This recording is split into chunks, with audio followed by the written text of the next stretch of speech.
W ostatnim czasie w mediach zrobiło się coraz głośniej na temat powstania zespołu spod szyldu Red Bull w stolicy Polski. Media się nie myliły, powstanie nowego klubu na piłkarskiej mapie Polski stało się faktem. W internecie nie brakuje burzliwych dyskusji po tym, jak władze PZPN przyznały zespołowi Red Bull Warszawa licencję na grę w Ekstraklasie. Klub bez historii, który zniszczy polską piłkę. Każdy piłkarz, który wystąpi w tym klubie, stracił mnie szacunek. Do B-klasy z nimi. Duża kasa nie oznacza, że można wejść sobie od tak do najwyższej klasy rozgrywkowej w kraju. Widząc te komentarze, zarząd Red Bull Warsaw wydał oświadczenie. Przez długi czas nie było jasne, na jakim stadionie klub będzie rozgrywał swoje mecze. Przez liczne wydarzenia organizowane na Stadionie Narodowym obiekt ten nie mógł być brany pod uwagę. Z opcji wypożyczenia stadionu przy Łazienkowskiej nie zgodziły się władze Legii, a gdy wydawało się, że wszystko jest już uzgodnione i Red Bull Warsaw zawita do Częstochowy, przedstawicieli klubu przegonił jakiś osobnik w niebieskiej kurtce. Koniec końców klub dogadał się z miastem Gdańsk i to na stadionie Lechii swoje mecze w pierwszym sezonie będzie rozgrywała nowa drużyna w Ekstraklasie. Także zaczynamy nową przygodę w karierze menadżera w FC24. Tym razem tworzymy własny klub o nazwie Red Bull Warszawa i dodajemy go do Ekstraklasy za Puszczę Niepomice. Wybieramy naszego największego rywala i tutaj moglibyśmy wybrać wszystkie kluby z Ekstraklasy, ale możemy wybrać tylko jeden. Także wybieramy Legię, z którą to będziemy rozgrywać derby stolicy. Nasze stroje wyglądają następująco, jeżeli chodzi o barwy, to zainspirowałem się tutaj innymi klubami spod szyldu Red Bull. Stworzyłem herb naszego zespołu, a stadion to oczywiście Arena Gdańsk. Będziemy zaczynać z jednogwiazdkową oceną zespołu. Wiek składu to bardzo młody, budżet transferowy ustawiony na 10 milionów euro. Oczekiwania zarządu mamy tutaj ustawione na własne, sukces krajowy najwyższe, sukces międzynarodowy niskie, finanse bardzo niskie, ekspozycja marki wysokie i rozwój młodzieży średnie. Tak prezentują się nasi zawodnicy, mamy tutaj kilku piłkarzy ocenionych na 70 overalla, ale reszta jest średnia, także będziemy mieli co robić. I zanim przejdziemy do przedstawienia trenera naszego klubu, to chcę tutaj uzasadnić pierwsze tą decyzję. Bo wybór nie był tutaj wcale przypadkowy, musimy poprawić wizerunek naszego zespołu. I trenerem Red Bull Warszawa zostaje Adam Nawałka. Mam nadzieję, że uda mu się polepszyć postrzeganie naszego klubu przez kibiców polskiej piłki. Tiki Taka będzie naszą koncepcją taktyczną, chcemy być klubem, który będzie grał widowiskowo, także wybór nie mógł być inny. Zatrudniamy potrzebnych nam trenerów i muszę powiedzieć, że ta kariera nie będzie wcale taka łatwa, a już tłumaczę dlaczego. Piłkarzy możemy kupować tylko z klubów z nazwą Red Bull, a w grze mamy dostępne tylko 3 takie kluby, są to zespoły z Lipska, Salzburgu i Nowego Jorku. Ta zasada będzie tyczyła się tylko kupowania piłkarzy, także na wypożyczenia możemy sprowadzać zawodników z innych klubów. Możemy również oferować kontrakty wolnym zawodnikom, a tylko raz na sezon możemy sprowadzić piłkarza z obojętnie jakiego klubu. Przechodzimy do głębi naszego zespołu. Jak widzimy, najlepszymi zawodnikami, których mamy, jest tutaj Krupa, Torres, Malinowski oraz Wilk. Zmieniamy formację składu na 4-4-1-1. I jak się okazuje, nie mamy typowo bocznych obrońców, także musimy tutaj zmienić pozycję naszym piłkarzom. I tak by wyglądał obecnie nasz skład, ale zanim zrobimy jakieś wzmocnienia, przejdźmy do celów na ten sezon. Rozwój młodzieży jest średni, także jakoś specjalnie nie będziemy się tym zajmowali. Ale ekspozycję marki mamy jako wysoki priorytet i będziemy musieli uzyskać 10 meczy z co najmniej jedną strzeloną bramką w meczach wyjazdowych. Oraz będziemy musieli ściągnąć do pierwszego zespołu jednego kluczowego piłkarza grającego na pozycji napastnika. Sukcesów międzynarodowych oczywiście nie mamy ustawionych, bo jak na razie w europejskich pucharach nie gramy. Ale na sukcesach krajowych będziemy musieli się skupić, co prawda cele krótkoterminowe nie są jakoś wygórowane, ale w ciągu 4 sezonów zarząd wymaga od nas wygrania ligi. Nasza szkółka juniorów nie wygląda jakoś specjalnie, także będziemy musieli się na tym skupić, ale może nie od razu. Przejdźmy do wyszukania wolnych zawodników, którzy mogliby wzmocnić nasz skład, ale raczej skupimy się tutaj na realnych transferach, także żadnego zawodnika z Meksyku nie zobaczymy.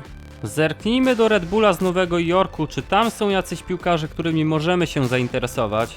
I Juan José Mina wykazuje wysoki potencjał, także dodajemy go sobie do listy życzeń. I z Tolkienem postępujemy również tak samo. Zaglądamy do Salzburgu i tam jest już więcej ciekawych piłkarzy, których dodajemy do obserwacji. W sieci scoutów mamy dostępnego jednego skauta, ale jakoś niespecjalnie wysoko ocenionego. A lepsi skauci to już koszt wysokich pieniędzy, także jak na razie zostaniemy przy naszym Polaku. Dostaliśmy zaproszenie na turniej przedsezonowy, wybieramy ten, w którym to możemy zarobić najwięcej. I przed startem sezonu zagramy kolejno z Veroną, Fleetwoodem i Empoli.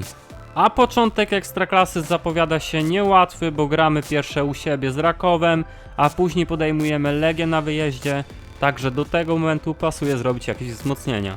I dostaliśmy raport od skauta na temat Jakuba Piotrowskiego, który jest oceniony, jak widzimy, na 68, także możemy przejść do negocjacji kontraktu z Polakiem. Negocjacje przebiegły pomyślnie i Piotrowski zostaje naszym nowym piłkarzem, a zarząd się cieszy.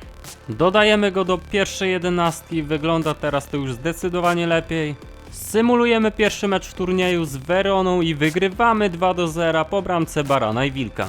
Dowiadujemy się, że Jakub Brabec jest oceniony na 74 overalla, także jak najszybciej musimy zaproponować mu kontrakt. Czech akceptuje nasze warunki i mamy solidne wzmocnienie w linii obrony. Symulujemy drugi mecz w turnieju i wygrywamy po raz kolejny, tym razem 2-1, a Brabec z golem w debiucie. Pora na ostatnie spotkanie i remisujemy 1-1 z Empoli, a turniej kończymy na trzecim miejscu bez porażki. Nasz młody bramkarz odchodzi na roczne wypożyczenie i dostajemy końcowe raporty na temat naszych piłkarzy z listy życzeń i większość pewnie przewyższa nasz budżet transferowy, ale ten Mina jak na 18 lat wygląda dość ciekawie. Nasi skauci są dostępni, także możemy zlecić obserwację innych zawodników i udajemy się do Lipska, gdzie na kilku piłkarzy możemy zawiesić oko. Jako że w celach mamy sprowadzić jednego kluczowego napastnika do pierwszej 11, to podejrzewam, że Krzysztof Piątek byłby strzałem w dziesiątkę i jego również zaczniemy obserwować. Zobaczymy również, ile overalla ma aktualnie Arkadiusz Reca i przechodzimy do pierwszego pojedynku w Ekstraklasie. Na własnym stadionie podejmujemy Raków, symulujemy ten mecz i przegrywamy na inaugurację 2-1. Dostajemy ofertę transferu Wilka, ale ją odrzucamy i niektórym naszym piłkarzom kończą się kontrakty, także je musimy tutaj przedłużyć. Czas na derbowe starcie z Legią, które również przesymulujemy i przegrywamy w tym pojedynku 3-1. Wiemy już, że Arkadiusz Rece jest oceniony na 72, na tyle samo co Krzysztof Piątek, którego postaramy się wykupić. Oferujemy jego klubowi 2 800 000 euro i oni się zgadzają. Jeszcze szybka negocjacja kontraktu z samym Krzyśkiem i mamy nowego, solidnego napastnika w składzie. A tak wygląda nasza 11. Przez transfer Krzyśka byłem zmuszony zmienić tutaj ustawienie na 4-4-2. Po naszych piłkarzy zgłaszają się kluby z ofertami wypożyczeń, także każdą taką ofertę rozważamy i przechodzimy do kolejnego meczu w Ekstraklasie. Gramy ze Stalą Mielec i w końcu wygrywamy 2-1. Wolnym zawodnikiem jest Węgier Kalmar i jemu zlecimy obserwację, a z naszego klubu odchodzi kilku zawodników na roczne wypożyczenie. Symulujemy kolejny mecz, tym razem z Radomiakiem i przegrywamy 2-0. Krupa odchodzi z naszego klubu na 12 miesięcy do Zagłębia, a my poznaliśmy już ocenę ogólną Kalmara oraz Labrowicia, który jest oceniony na 74 i nie muszę dużo tutaj mówić, bo na bramkę będzie to solidne wzmocnienie, także negocjujemy z nim kontrakt i on akceptuje nasze warunki, także mamy nowego golkipera. Pora udać się do Nowego Jorku, żeby zaproponować Red Bullowi wykup Miny i udaje nam się go wykupić za 2 450 000 euro, także jeszcze tylko negocjujemy z nim kontrakt i Kolumbijczyk zostaje nowym piłkarzem RB Warszawa. Negocjujemy kontrakt z Kalmarem, który zgadza się na obniżenie swoich wcześniejszych zarobków i Węgier przychodzi do nas jako nowa gwiazda. Gilet odchodzi do Śląska na roczne wypożyczenie i tak prezentuje się nasza aktualna 11 po wzmocnieniach, a my przechodzimy już do kolejnego meczu w Ekstraklasie, który przegrywamy 2-1 z Zagłębiem Lubin. W kolejnym starciu podejmujemy na wyjeździe Ruch Chorzów i remisujemy 1-1 po bramce Kalmara. Następny mecz przegrywamy 2-1 z Koroną, Baranowi zmieniamy pozycję na lewego obrońcę i przechodzimy do meczu ze Śląskiem Wrocław, który wygrywamy w końcu 2-1. Przechodzimy do kalendarza i poprzez szybką symulację przenosimy się do końca pierwszej rundy I po 17 kolejkach tabela prezentuje się w następujący sposób. Legia Warszawa dopiero na 10. miejscu, także słabiutko. A my zajmujemy 6. lokatę i do 3. ruchu tracimy tylko 3 punkty. W najlepszych strzelcach z naszych piłkarzy mamy dopiero na 11. miejscu Krzysztofa Piątka z 7 bramkami. Najlepszym asystentem jak do tej pory jest Issak, a oto lista bramkarzy z największą liczbą czystych kąt. Podpisujemy kontrakt z 16-letnim Jerzym Kaczmarkiem i pomimo, że aktualnie ma 55 overalla, to przenosimy go do drużyny seniorów, ale zlecimy mu zmianę pozycji na ofensywnego pomocnika. Kontuzji na 3 miesiące doznał Miranda, także robimy zmiany w składzie i lecimy dalej z symulacją aż do 1 stycznia.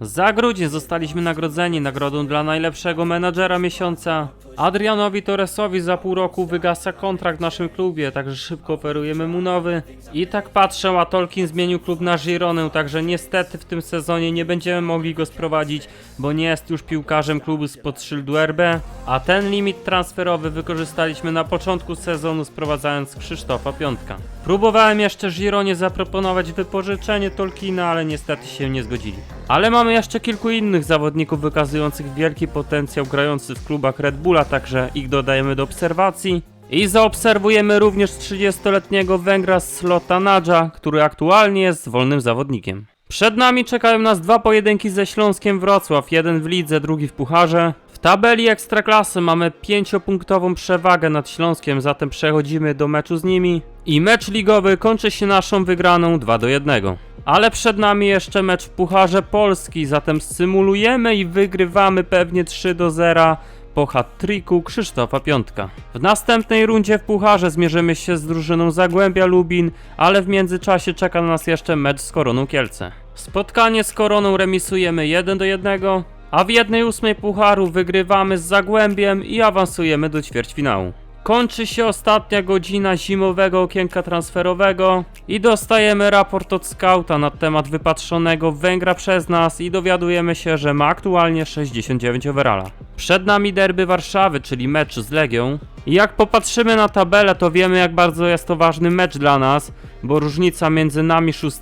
a 4. Legią wynosi tylko 1 punkt. A więc przechodzimy do derbów z Legią. Tak wygląda nasza 11 na ten mecz, a to już skład naszego rywala.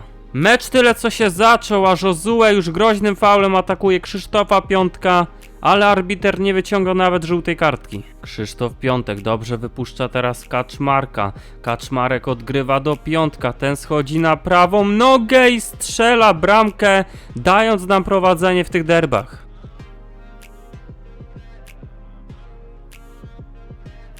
Kolejna akcja naszej drużyny. Widas zagrywa do Piątka, ten w polu karnym, ale uderza wprost Tobiasza. Tym razem akcja legionistów. Gual na lewym skrzydle zagrywa do Pekharta, ten odgrywa do Wszołka, który strzela i trafia w słupek i ten słupek nas ratuje od straty bramki. Znowu Legia, tym razem Josua dośrodkowuje na pole karne, piłka ta trafia do Diasa, jeszcze Legia w naszym polu karnym i Gual strzela, ale dobrze nasz golkiper. Po pierwszych 45 minutach prowadzimy 1-0, a drugą część spotkania zaczynamy od akcji naszego zespołu. Piątek zagrywa do Kalmara, który wykorzystuje tą sytuację i podwyższa na 2-0.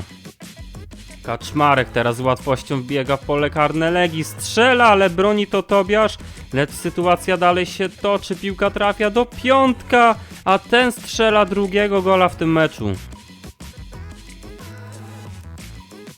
I przyszła pora na zmiany w składzie. Nasi piłkarze są osłabieni, także musimy dać im odpocząć i wykorzystujemy pełny limit zmian. Patrzymy dalej, co dzieje się w meczu, a Kapustka zagrywa teraz dobrze do Patryka Kuna, który strzela bramkę na 3-1 i zmniejsza straty Legii. Rusza z akcją teraz nasz rezerwowy na lewym skrzydle. Baran z łatwością mija Jędrzejczyka. Wbiega w pole karne i jak to się zakończy? Piłka trafia do Wilka, a ten stawia kropkę nad i w tym meczu i wygrywamy 4-1.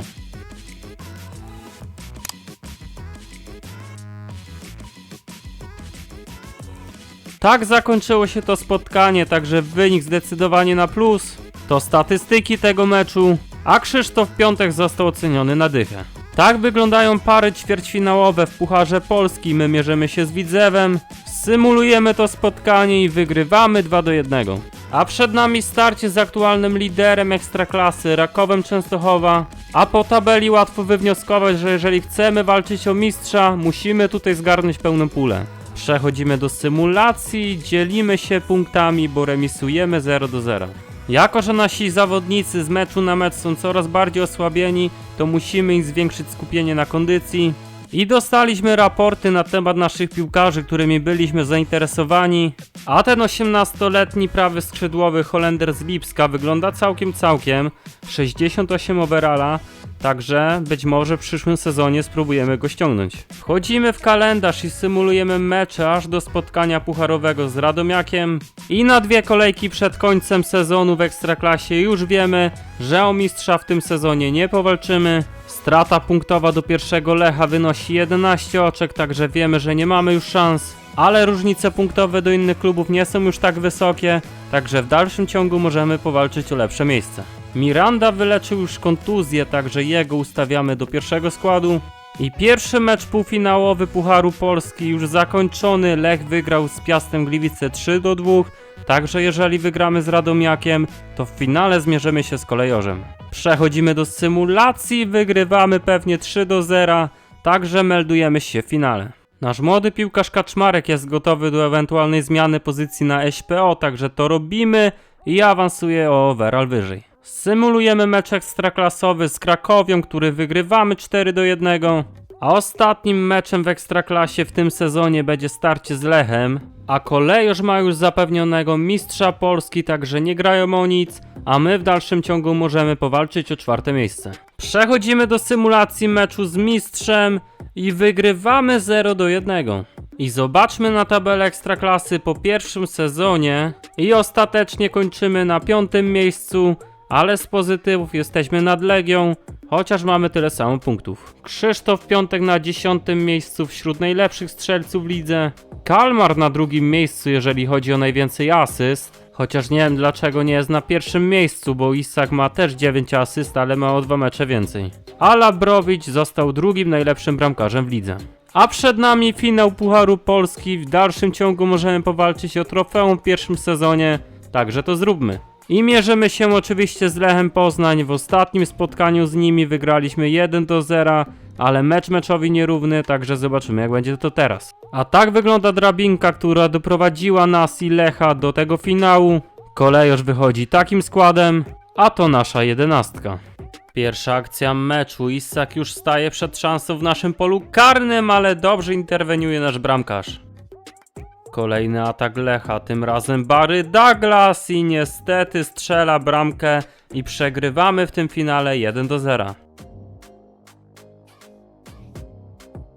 Kolejorz wciąż nie odpuszcza, tym razem Pereira w polu karnym i broni Labrowicz.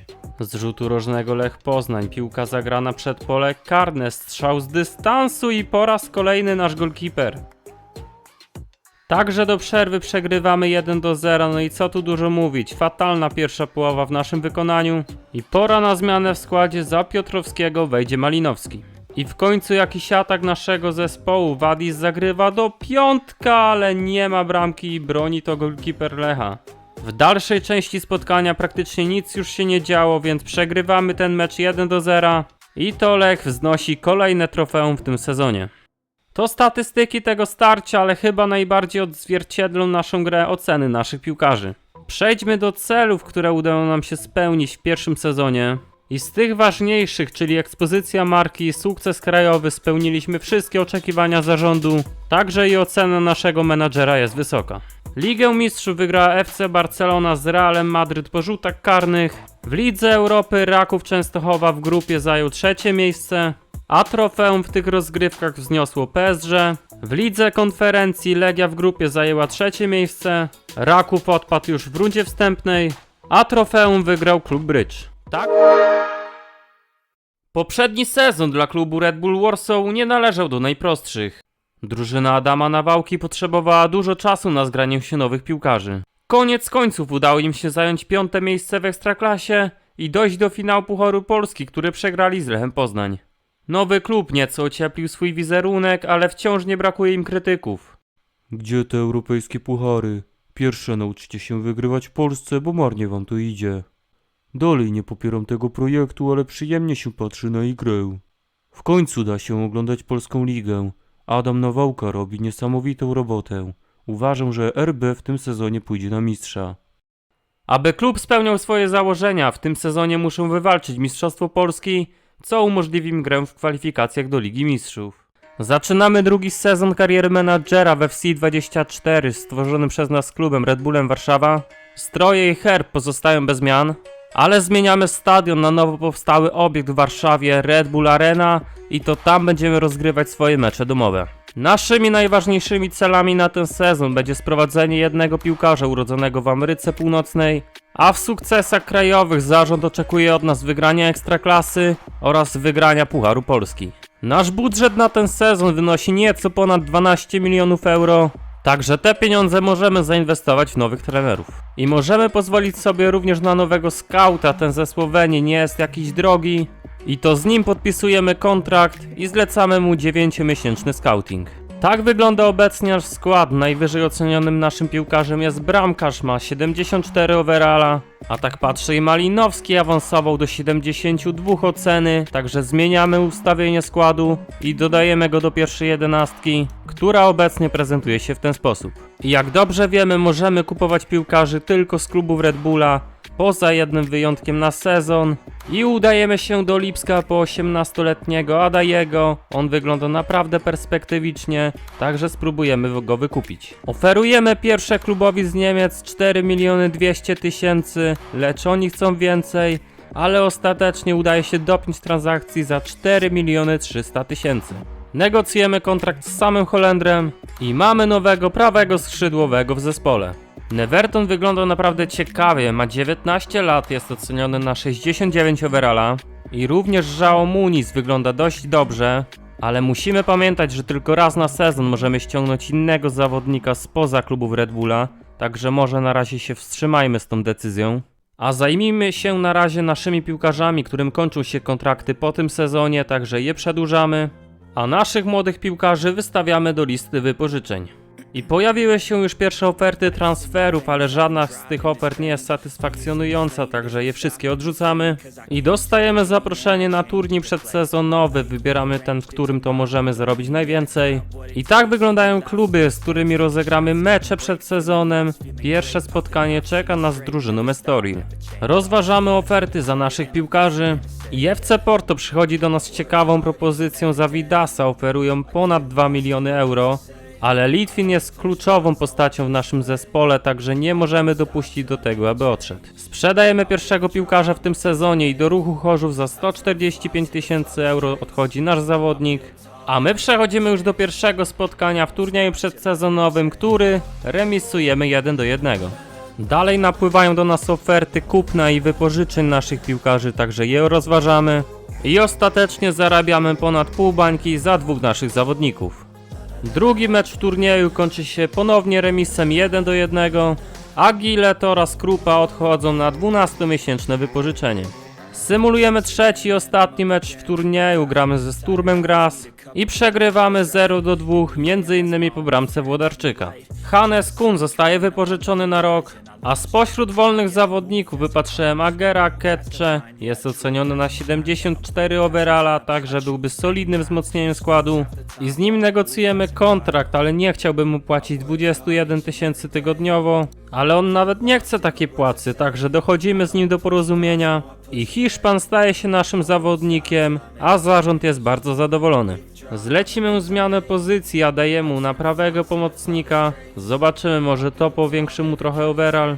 Leicester City oferuje nam ponad 5 milionów euro za Kalmara, ale Węgier w poprzednim sezonie był najlepszym naszym zawodnikiem, także nie możemy go tak łatwo wypuścić. A przed nami czeka nas pierwsze starcie w Ekstraklasie, mierzymy się z Pogonią Szczecin. I na to spotkanie wyjdziemy takim składem, także poza lewą obroną ja tutaj słabych punktów nie widzę. Symulujemy ten mecz i przegrywamy 1-0. Marcin Pawłowski zostaje wypożyczony na 12 miesięcy, a Malinowski oraz Bąk odchodzą na stałe z naszego klubu. Dostajemy masę raportów na temat potencjalnych wzmocnień naszego składu. No i mówiłem, że jedynym słabym punktem w naszym składzie jest lewa obrona, ale jeżeli udałoby się pozyskać Reggera, który ma ocenę 72, ma 20 lat, to tego problemu byśmy nie mieli. Negocjujemy warunki z klubem Holendra. Jeżeli dogadamy się z samym piłkarzem, to przyjdzie do nas za 5 400 000. Oferujemy mu wszystko co mamy, ponieważ nie mamy już dużo pieniędzy. A Reger chce jeszcze bonus za podpis, także ten bonus usuwamy. I ostatecznie dochodzimy z nim do porozumienia i witamy nowego młodego piłkarza w naszym zespole. Tym samym wykorzystaliśmy limit ściągnięcia jednego piłkarza spoza klubów Red Bulla, także musimy o tym pamiętać. I tak wygląda obecnie nasz skład, wygląda przepotężnie jeżeli chodzi o ekstraklasę. No ale stwierdziłem, że ten Labrowicz jednak przewyższa ligę, a więc żeby zachować może trochę realizmu, dodajmy go sobie do listy transferowej. Udajmy się do Nowego Jorku po ewentualne zastępstwo, zlećmy tutaj scouting Coronela i przejdźmy do Lipska, gdzie naprawdę mają masę bramkarzy, także niektórych sobie zaobserwujemy. I ten Gulacis może i ma 82 overalla, przewyższa zdecydowanie ligę jeżeli chodzi o cenę ogólną, ale ma już 34 lata i być może byłaby opcja sprowadzenia go do nas na piłkarską emeryturę. Ale zanim to przejdźmy jeszcze do Salzburgu, a tam mamy Timo Horna, także jego również zaobserwujemy. A przed nami derbowe starcie w lidze z Legią, w końcu gramy na własnym stadionie, także zobaczmy jak to się potoczy. Pierwsza akcja naszej ekipy, Kalmar zagrywa do piątka, ten się zastawia, obraca i strzela bramkę na 1-0, dając nam prowadzenie w tych derbach. Końcówka pierwszej połowy, Mina zagrywa przed pole karne do Kalmara, ten uderza i musiał tutaj interweniować bramkarz Legii. Po pierwszej połowie prowadzimy 1-0, druga połowa, Piątek rusza na bramkę Legii, odgrywa w polu karnym do Vidasa, ten kapitalnie przymierzył i daje nam prowadzenie już 2-0. Także przy takim wyniku możemy dokonać zmian w składzie. Na boisku pojawia się m.in. Aketce, z rzutu rożnego Legioniści, strzał na bramkę, ale broni Labrowicz. Kapitalny teraz przerzut piłki na lewą stronę do Kaczmarka, który jest już w polu karnym Legii, zagrywa do Piotrowskiego, ale po jego strzale mamy tylko rzut rożny. I ostatecznie derby stolicy kończą się naszą wygraną 2-0. A przed nami mecz wyjazdowy z Rakowem, który symulujemy i wygrywamy 2-1. I nie mówiłem wam wcześniej, ale mecz z Rakowem był ostatnim spotkaniem Labrowicza w naszym zespole, ponieważ Inter Miami zaoferował nam niesamowite pieniądze za tego bramkarza. Co prawda żegnamy się z kluczową postacią w naszej drużynie, ale dzięki temu zarabiamy aż 15 milionów euro. A co do zastępcy na tą pozycję, to dalej nie otrzymaliśmy raportów naszych scoutów na temat innych piłkarzy. Zatem przynajmniej na jakiś czas kadlec trafia do pierwszego składu. Symulujemy mecz z Jagiellonią Białystok i wygrywamy pewnie 3-0 po hat-tricku Krzysztofa Piątka. Następny mecz z Zagłębiem Lubin na wyjeździe również symulujemy i wygrywamy 2-1. I w końcu otrzymaliśmy raporty na temat bramkarzy i ten Andre Gomez wygląda naprawdę przekozacko. Co prawda nie przeskoczył jeszcze bariery 70 overalla, ale ma dopiero 19 lat i lada moment może rozwinąć się tak wysoko, że zarobimy jeszcze na nim grube siano.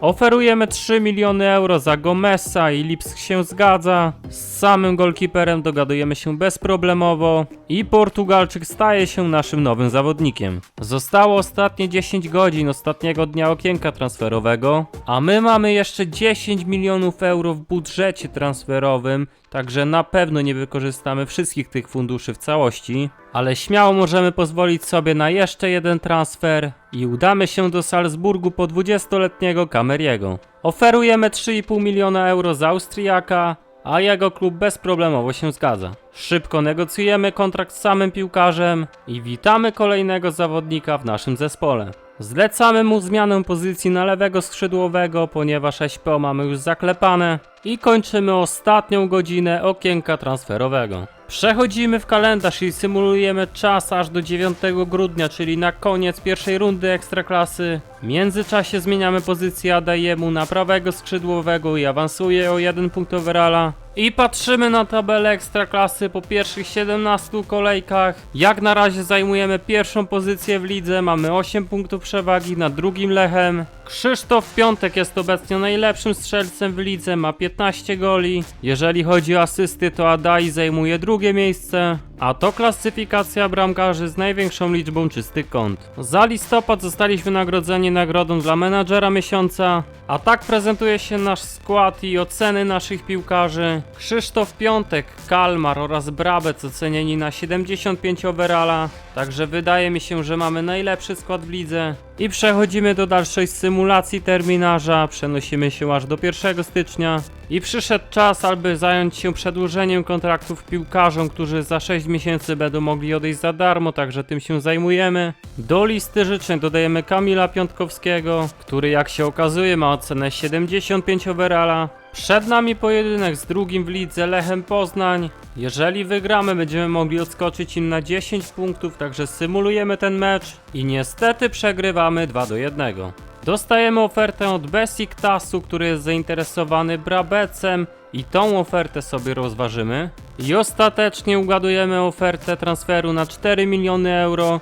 Także jeżeli Czech dogada się z Turkami, tyle zarobimy. Zaczynamy rozmowę ze Salzburgiem w sprawie Kamila Piątkowskiego. Oferujemy im 6,5 miliona euro za transfer i oni się zgadzają. Negocjacje kontraktu z Polakiem również przebiegły pomyślnie i Kamil Piątkowski przechodzi do naszego klubu. W Ekstraklasie wysoko przegrywamy z Górnikiem Zabrze, bo aż 3-0, a przed nami mecz w 1/8 Pucharu Polski z Radomiakiem. Przechodzimy do symulacji, wygrywamy 2-1 po bramce Piątka i Regera. Symulujemy mecz ćwierćfinałowy ze Śląskiem Wrocław i remisujemy 1-1, ale przegrywamy w karnych i niestety odpadamy z pucharu. Przed nami mecz z Legią i niestety Krzysztof Piątek nie będzie mógł wystąpić w tym pojedynku ze względu na czerwoną kartkę, także jego miejsce w składzie zajmie Wilk. Symulujemy te derby, które wygrywamy 3-1. Zostajemy upomnieni przez zarząd, który powoli traci do nas zaufanie. Może mieć to związek z niewykonaniem celu, który polegał na sprowadzeniu jednego zawodnika urodzonego w Ameryce Północnej.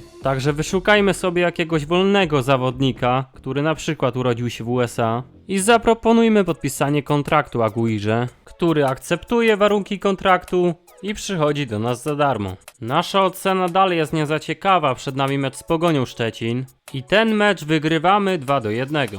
Przejdźmy do kalendarza i przesymulujmy sobie czas aż do 2 maja na 2 kolejki przed końcem Ekstraklasy. No i nasza ocena menadżera ciągle spada, także zobaczmy sobie na tabelę Ekstraklasy. I na 2 kolejki przed końcem zajmujemy pierwszą lokatę. Mamy 3-punktową przewagę nad drugim Lechem Poznań, także już w następnym meczu możemy zapewnić sobie mistrza. Wystarczy tylko, że zdobędziemy więcej punktów niż kolejorz. A media sugerują, że w meczu z Radomiakiem nie poradzimy sobie z presją i nie wszystko pójdzie po naszej myśli, także zobaczmy, czy się nie mylą. Symulujemy mecz i remisujemy 2-2.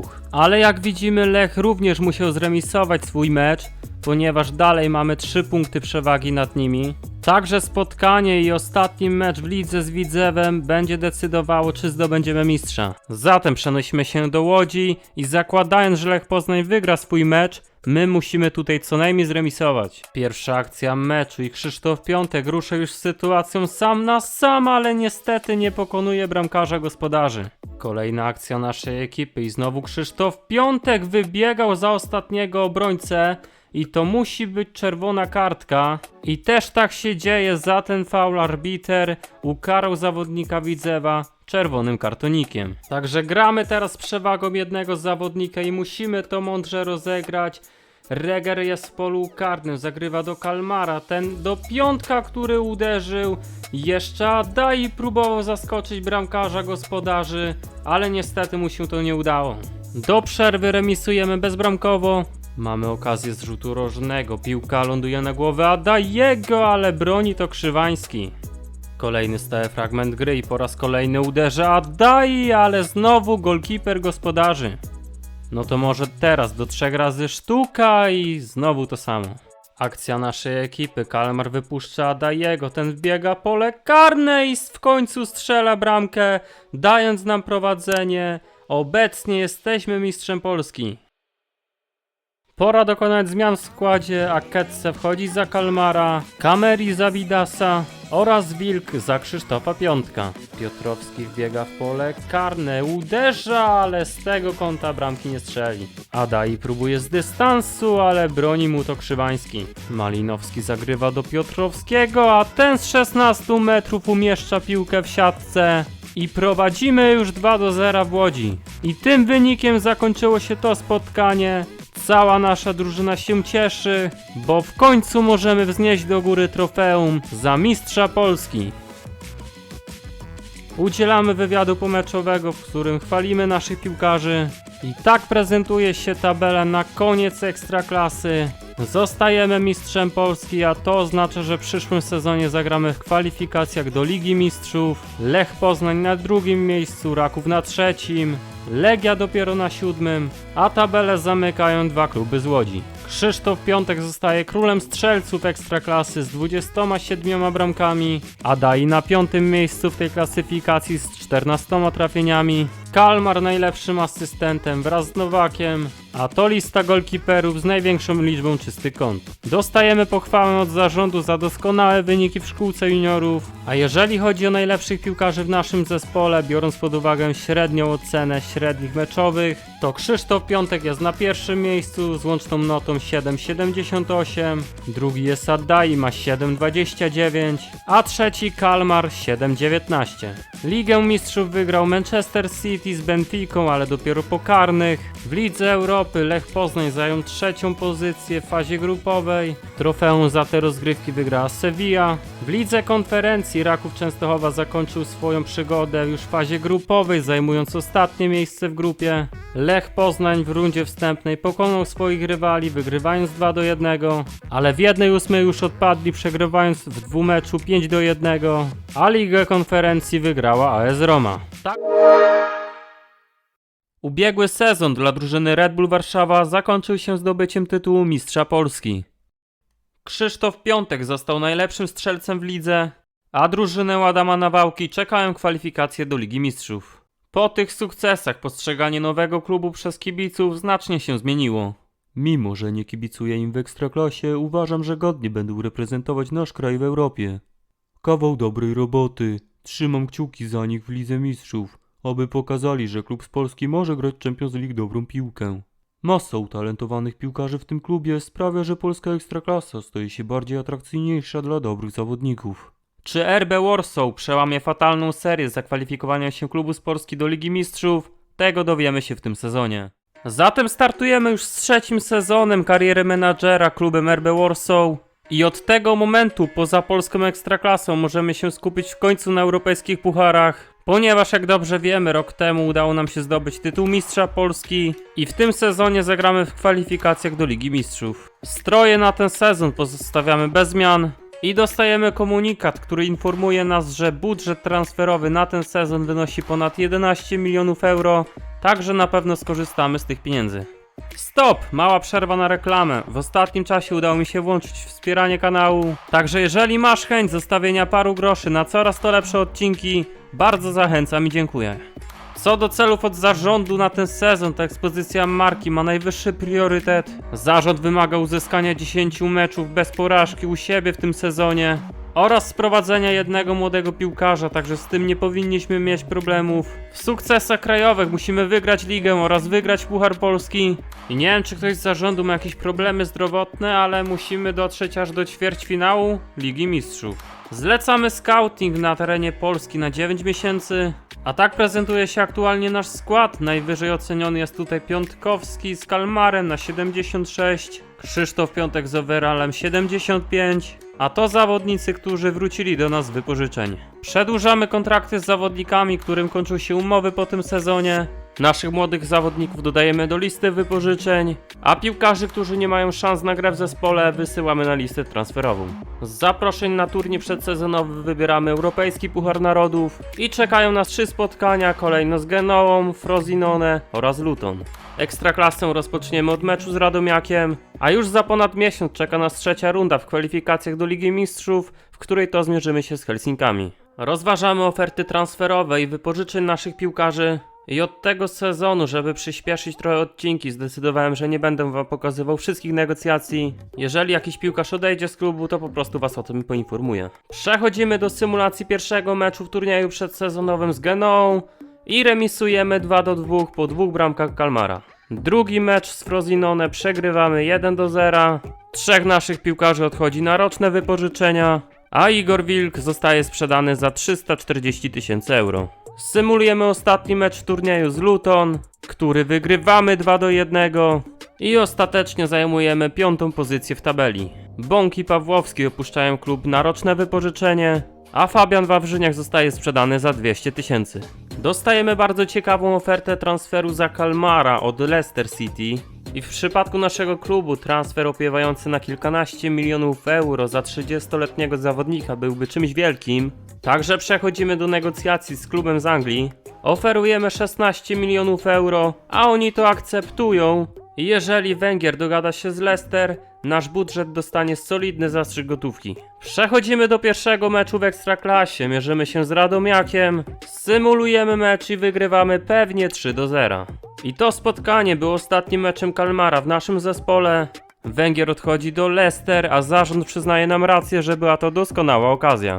Dokonujemy zmian w zespole, za Kalmara do pierwszej 11 ląduje Aketce i przechodzimy do symulacji meczu z Ruchem Chorzów, który wygrywamy 3-1. Kolejne spotkanie to mecz z Krakowią na wyjeździe, symulujemy i wygrywamy 5-1 po hat-tricku Aketce. I przyszła pora na coś, na co tak długo czekaliśmy, czyli pierwszy mecz w kwalifikacjach do Ligi Mistrzów. Zaczynamy od wyjazdu, symulujemy mecz i wygrywamy gładko 3-0 z Helsinkami na ich terenie. Przed meczem rewanżowym czeka nas pojedynek w Ekstraklasie z Widzewem, który remisujemy 1-1, a w rewanżu z Helsinkami przegrywamy 2-1, lecz w dwumeczu to my okazujemy się lepszą drużyną i awansujemy do ostatniej, 4. już rundy kwalifikacji do Ligi Mistrzów. A w playoffach zagramy z Kopenhagą, pierwszy mecz na wyjeździe, rewanż u siebie. Symulujemy mecz z ŁKS-em i wygrywamy 2-0. I dostajemy raport od naszego skauta na temat młodych, utalentowanych piłkarzy. Jarda Güler, pozwólcie, że tak będę wymawiał jego nazwisko, jest obecnie zawodnikiem PSG i jest obecnie piłkarzem, któremu możemy zaproponować wypożyczenie, także to zrobimy. Nie jest to może realny scenariusz, ale gramy karierę wymyślonym klubem. Jeżeli chcemy, żeby on się rozwijał, musimy czynić takie ruchy. I jeżeli wszystko pójdzie po naszej myśli, Güler przyjdzie do nas na roczne wypożyczenie. Przechodzimy do ostatniej rundy kwalifikacji do Champions League. Symulujemy pierwszy mecz z Kopenhagą i wygrywamy 2-1 po bramce Adajego i Regera. I po tym spotkaniu Güler zgadza się przyjść do nas na roczne wypożyczenie, także mamy nową gwiazdę w zespole. Także od razu ten piłkarz ląduje w pierwszej 11. I przechodzimy do ekstraklasowego meczu z Zagłębiem Lubin, który wygrywamy 3-1.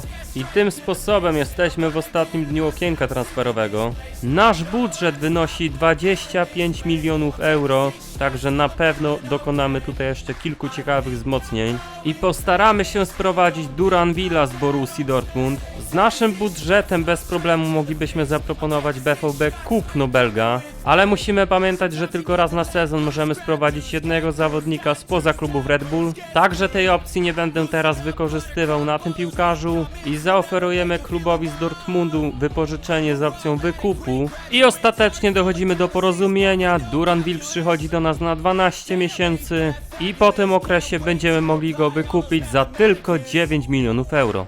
I teraz postaramy się sprowadzić definitywnym transferem 20-letniego Portugalczyka. Gustavo Sa jest oceniony na 74 overalla. Przechodzimy do negocjacji z Weroną. Oferujemy im 11 milionów za tego zawodnika i oni na to przystają. Jeszcze tylko szybka negocjacja kontraktu z samym zawodnikiem i witamy nowego piłkarza w naszym zespole. Po poprzednim transferze ograniczyliśmy się teraz do możliwości ściągnięcia piłkarzy tylko z klubów Red Bulla. Także udamy się do Salzburgu po 20-letniego Leandro Morgale Niemiec ma 70 overalla, jest środkowym obrońcą i z Red Bullem dogadujemy się bezproblemowo, negocjujemy kontrakt z samym piłkarzem i Leandro Morgala staje się naszym zawodnikiem. W poprzednim sezonie wzięliśmy pod lupę bramkarza Lipska, Petera Gulazzi i teraz przyszła pora na sprowadzenie 35-latka do naszego zespołu. Może nie będzie naszym podstawowym golkiperem w Ekstraklasie, ponieważ będziemy chcieli stawiać na młodzież, ale w meczach Ligi Mistrzów myślę, że swoim doświadczeniem będzie robił dobrą robotę. Jeżeli awansujemy do Champions League, Peter Gulazzi ma zagwarantowane miejsce w pierwszej 11. Lipsk zgadza się na transfer za 3 600 000 euro. Z samym bramkarzem również dochodzimy do porozumienia i mamy nowego golkipera w zespole. I obecnie nasz skład prezentuje się w ten sposób. Biorąc pod uwagę składy naszych rywali z Ekstraklasy, śmiało tutaj stwierdzę, że mamy najlepszą ekipę, a być może i w europejskich pucharach uda nam się coś ugrać. Jeszcze tylko Duranvillowi zlecimy zmianę pozycji na lewego skrzydłowego i symulujemy ostatnią godzinę okienka transferowego. Przyszła pora na rewanżowe starcie z Kopenhagą. W pierwszym meczu wygraliśmy 2-1 i ten mecz zadecyduje, czy zagramy w tegorocznej edycji Ligi Mistrzów, także symulujemy spotkanie i wygrywamy 1-0, także mamy Ligę Mistrzów. A w fazie grupowej zagramy z Dynamem Kijów, Arsenalem oraz PSG. Także awansować do 1/8 finału będzie naprawdę ciężko, ale o trzecie miejsce możemy śmiało powalczyć i zagrać na wiosnę w Lidze Europy. Przechodzimy do symulacji meczów aż do spotkania z PSG. Wygrywamy 2-1 z Wartą Poznań i wygrywamy 2-1 z Rakowem Częstochowa. Zmieniamy pozycję Duranvillowi i awansuje aż o 2 punkty overalla, także była to dobra decyzja. A przed nami historyczny moment, pierwszy mecz w UEFA Champions League. W pierwszym spotkaniu podejmujemy PSG. I z pierwszej połowy nie ma co pokazywać, do przerwy utrzymuje się bezbramkowy remis. A drugą część spotkania zaczęła ekipa z Paryża, Asensio oddał mocny strzał sprzed pola karnego i strzelił bramkę na 1-0. Kolejny atak drużyny z Paryża, Ramos zagrywa do Fodena, ten w polu karnym i niestety przegrywamy już 2-0. Pora zatem na zmiany. Na boisku pojawia się Piotrowski, Aketce, Kameri oraz Krupa. I jedyną naszą groźną akcją w tym meczu była sytuacja z 83 minuty, gdzie Krzysztof Piątek wbiegł w pole karne, strzelił na bramkę, ale nic z tego więcej nie wynikło. Zatem pierwszy mecz w Lidze Mistrzów przegrywamy 2-0. Symulujemy kolejne dwa mecze ligowe, wygrywamy 3-1 z Piastem oraz 2-1 z Pogonią Szczecin. Do drużyny seniorów przenosimy naszego juniora Daniela Wilka i symulujemy spotkanie z Dynamem Kijów, które remisujemy 1-1 po bramce Gullera. Następnie wygrywamy 2-1 z Jagiellonią Białystok oraz 4-0 z Górnikiem Zabrze. Przed nami mecz z Arsenalem Londyn. Tak jak w poprzednich meczach, Gulazzi ląduje do pierwszej 11. Symulujemy spotkanie i przegrywamy 3-1. Jedyną bramkę dla naszego zespołu zdobyła Dai. W Ekstraklasie remisujemy 1-1 ze Śląskiem oraz wygrywamy 1-0 z Lechem Poznań. Zakontraktowujemy dwóch młodych zawodników, a przed nami rewanżowe starcia w Lidze Mistrzów. Obecnie zajmujemy ostatnie miejsce z 1 punktem. Udajemy się do Londynu na mecz z Arsenalem, symulujemy to spotkanie i przegrywamy 2-1. Czekają nas derby stolicy z Legią, obecnie zajmujemy pierwszą pozycję w tabeli, Legia jest na trzecim miejscu. Symulujemy to starcie i wygrywamy 2-1. Na mecz z Koroną Kielce wychodzimy kompletnie innym składem, dając odpocząć naszym piłkarzom przed arcyważnym meczem z Dynamem Kijów. Symulujemy spotkanie i remisujemy 1-1. I przechodzimy do meczu z Dynamem, który musimy wygrać, jeżeli chcemy powalczyć o trzecie miejsce w grupie. Symulujemy ten mecz i wygrywamy 3-1 po dwóch bramkach Krzysztofa Piątka i golu Gullera. W kolejnych meczach Ekstraklasy wygrywamy 3-2 ze Stalą Mielec oraz 3-1 z Widzewem. A przed nami ostatnie starcie w fazie grupowej Ligi Mistrzów. Podejmujemy zespół PSG na wyjeździe i w dalszym ciągu nie mamy zagwarantowanego trzeciego miejsca. Symulujemy spotkanie w Paryżu i przegrywamy 3-1. Jedyną bramkę dla nas strzelił Duranville. Dynamo Kijów również przegrywa swoje spotkanie i ostatecznie kończymy fazę grupową Ligi Mistrzów na trzeciej pozycji. A na wiosnę w rundzie wstępnej w Lidze Europy zagramy z zespołem Midtjylland. Za grę w Champions League dostajemy olbrzymi zastrzyk gotówki, który będziemy mogli wykorzystać w przyszłym sezonie. Symulujemy spotkanie z Krakowią, który wygrywamy 2-1 i po ponad połowie sezonu w Ekstraklasie zajmujemy pierwsze miejsce. Mamy 13 punktów przewagi nad drugim Rakowem, Lech Poznań na trzecim miejscu, na czwartym Legia, a tabelę zamyka Krakowia i Widzew Łódź. Najlepszym strzelcem w lidze jak na razie jest Gual z Legii, Krzysztof Piątek na czwartym miejscu w tej klasyfikacji z 13 bramkami, Piotrowski z 1 asystą mniej od najlepszego Nowaka, a najwięcej czystych kąt jak na razie ma bramkarz Śląska Wrocław. Dowiadujemy się, że z końcem tego sezonu Aketze odejdzie od nas za darmo do Besiktasu. W lidze remisujemy 1-1 z Górnikiem oraz wygrywamy 3-1 z Jagiellonią. Symulujemy ostatnią godzinę zimowego okienka transferowego i przechodzimy do meczu 1/8 finału Polski, gdzie zmierzymy się ze Stalą Mielec. I z tego co widzę, Gustavo Sa ma problemy z kondycją, także w jego miejsce ląduje Piotrowski. Symulujemy mecz i wygrywamy 3-2 oraz awansujemy do ćwierćfinału. Przed nami mecz w Ekstraklasie z Lechem Poznań i Gustavo Sa dalej ma problemy z kondycją, także Piotrowski zagra od pierwszej minuty. Patrzymy na wynik i mecz kończy się remisem 1-1. W ćwierćfinale Pucharu Polski gramy z Legią Warszawą i wygrywamy 2-1 po bramce Piątka i Regera. Na mecz ekstraklasowy ze Śląskiem Wrocław kompletnie zmieniamy nasz skład, ponieważ w tygodniu gramy w Lidze Europy. Symulujemy mecz i remisujemy 1-1. Pierwszy mecz w rundzie wstępnej rozgrywamy w Danii i przegrywamy 2-1. W międzyczasie na mecz ze Stalą Mielec również zmieniamy skład. Patrzymy na wynik i wygrywamy 3-2. I przyszła pora na rewanż w Lidze Europy z zespołem duńskim. Pierwszy mecz przegraliśmy 2-1. Zobaczmy jak będzie teraz i wygrywamy 3-0. Także awansujemy do 1/8 Ligi Europy. A w następnej rundzie zagramy z Tottenhamem, także będzie to na pewno ciekawy mecz i ciekawe doświadczenie dla naszych młodych piłkarzy. W lidze remisujemy 2-2 z Ruchem Chorzów. Następnie wygrywamy 2-1 z Radomiakiem.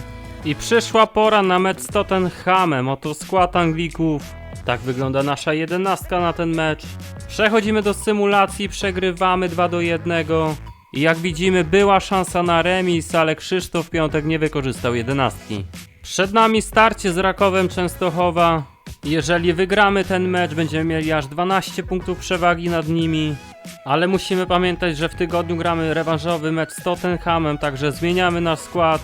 Przechodzimy do symulacji i wygrywamy 1-0 mimo braku kluczowych zawodników. Przenosimy się do Londynu, gdzie podejmujemy Tottenham. W pierwszym meczu przegraliśmy 2-1. Jak będzie teraz?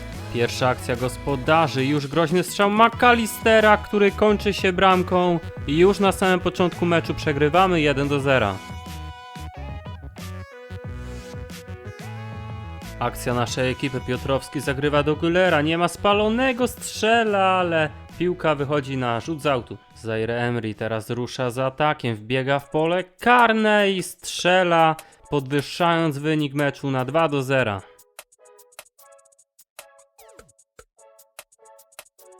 I takim wynikiem kończy się pierwsza część spotkania. Za Piotrowskiego na boisku pojawia się Kameri. Drugą połowę zaczynamy od groźnego strzału Wlachowicia, ale broni to Gulacji. Chwilę później próbuje McAllister, ale po raz kolejny dobra interwencja naszego bramkarza. Z rzutu różnego teraz gospodarze i dopiero po dobitce Wlachowicz umieszcza piłkę w bramce.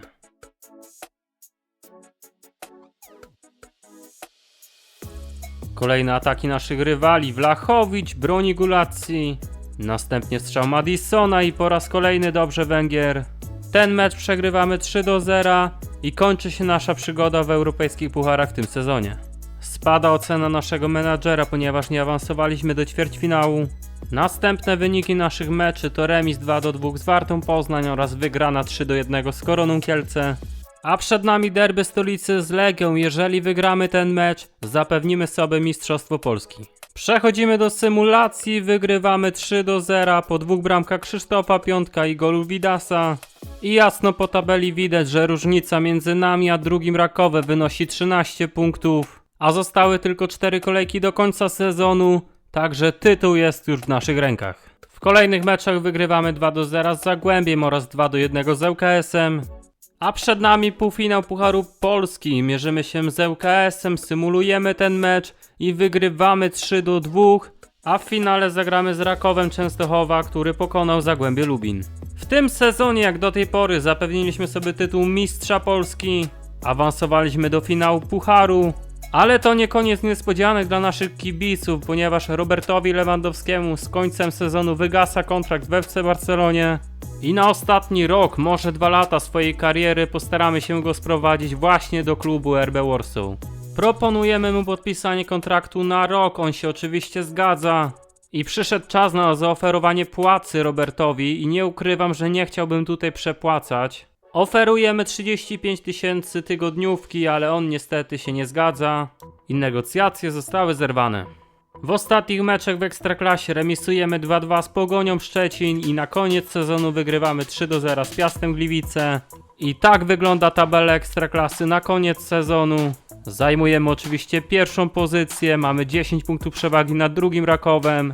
Legia Warszawa zajmuje trzecią pozycję, wyprzedzając Lecha Poznań o 1 punkt, a tabelę zamyka Krakowia z Koroną Kielce. Najlepszym strzelcem w lidze został Gual, strzelił 28 goli. Krzysztof Piątek na 4. miejscu z 20 trafieniami. Najlepszym asystentem został również Gual. A oto lista bramkarzy z największą ilością czystych kąt. Minęło trochę czasu i możemy ponownie przejść do negocjacji kontraktu z Robertem Lewandowskim. Tym razem oferujemy mu 45 000 tygodniówki, ale Robert ponownie nie zgadza się na te warunki. Przechodzimy do finału Pucharu Polski, w którym to podejmujemy Raków Częstochowa. Tak wygląda drabinka obu ekip do finału i zobaczymy, która ekipa okaże się zwycięska. Pierwsza akcja naszych rywali, dośrodkowanie na 16 metr i strzał szczupakiem, ale dobrze Gulacji. Z kolejną akcją rusza Raków Częstochowa i teraz sytuacja sam na sam, która niestety kończy się stratą bramki przez nasz zespół i przegrywamy już 1-0 w tym finale.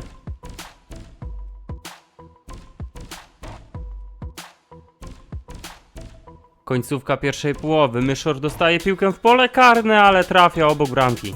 Także do przerwy przegrywamy 1-0, praktycznie nie wykreowując sobie ani jednej dogodnej sytuacji. I przyszła pora na zmiany, za Gustavo Sa pojawia się Kameri. I ta zmiana zrobiła bardzo dobrą robotę, bo Kameri wjeżdża w pole karne, odgrywa do Krzyśka Piątka, ten trafia niestety tylko w słupek. Z kolejną akcją nasz zespół, Kameri dostaje piłkę w pole karne, ale niestety nie wykorzystuje tej sytuacji. Także została sama końcówka tego meczu i nie mamy nic do stracenia, a więc zmieniamy pozycję na trójkę obrońców i wpuszczamy na boisko świeżą krew. Adai dobrze teraz dostrzega Krzysztofa Piątka, który oddaje strzał i wyrównuje wynik tego spotkania na 1-1. Mamy szansę jeszcze zwyciężyć w tym finale bez dogrywania dogrywki. Kameri wbiega w pole karne, Kameri strzela, ale tylko słupek. 95 minuta meczu, Piotrowski i po raz kolejny Aluminium. Wynik remisowy, także gramy dogrywkę. Piłkę dostaje Güler, który oddaje strzał z dystansu, ale dobrze broni golkiper Rakowa. 125 minuta na zegarze i ostatnia akcja w tym meczu, która kończy się niestety utratą gola przez nasz zespół. I to Raków Częstochowa zwycięża w tym finale, pokonując nas 2-1. I to oni podnoszą trofeum Pucharu Polski. Mieliśmy trofeum na wyciągnięcie ręki, ale niestety się nie udało. Lecz końcówkę tego sezonu możemy sobie jeszcze trochę osłodzić, próbując po raz kolejny sprowadzić Roberta Lewandowskiego za darmo. Zatem teraz nie oszczędzamy się, jeżeli chodzi o pensję dla Polaka. I ostatecznie dochodzimy do porozumienia z Robertem Lewandowskim, który z pierwszym dniem nowego sezonu zawita do naszego klubu. Ligę Mistrzów w tym sezonie wygrało PSG po rzutach karnych z Manchesterem City.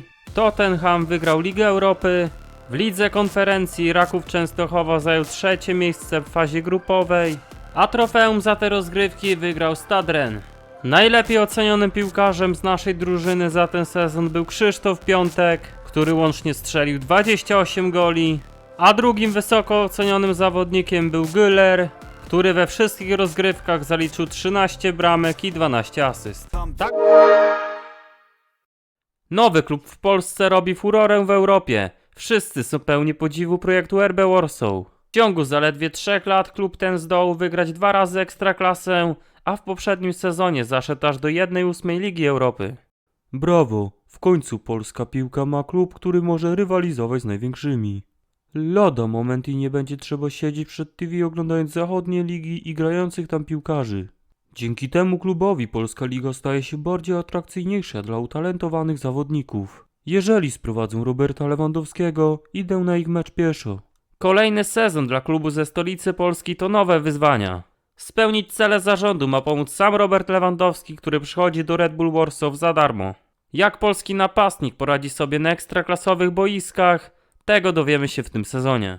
Zatem meldujemy się w przedostatnim sezonie naszej kariery menadżera klubem RB Warsaw i na samym początku witamy Roberta Lewandowskiego w naszym zespole, któremu wygasł kontrakt w FC Barcelonie. Czy jest to realny transfer? Pewnie nie, ale ten klub też nie jest realny. Przypominam, że jest to wymyślona kariera menadżera, także niech drużyna RB Warszawa pisze swoją historię. Przejdźmy do personalizacji stroi. Te, które aktualnie widzicie na ekranie, się zmieniają i od tego sezonu będziemy grać w takich trykotach. Co do zadań od zarządu, to wymagane jest uzyskania serii 5 meczy zwycięskich wyjazdowych w lidze oraz musimy sprowadzić 2 krajowych piłkarzy. W sukcesach międzynarodowych musimy zajść aż do ćwierćfinału Ligi Mistrzów, a w kraju oczywiście musimy wygrać wszystko.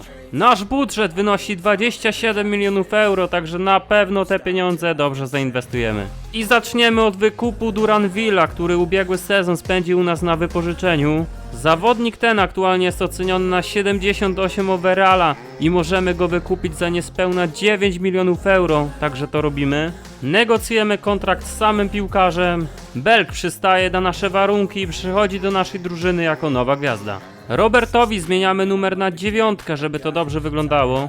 Przedłużamy kontrakty z naszymi zawodnikami, którym to najszybciej wygasają umowy, a naszych młodych piłkarzy wystawiamy na listę wypożyczeń. Dostajemy ofertę turnieju przedsezonowego i wybieramy ten, w którym to możemy zarobić najwięcej. I w turnieju zmierzymy się z Fulham, Fenerbahce i Majorką.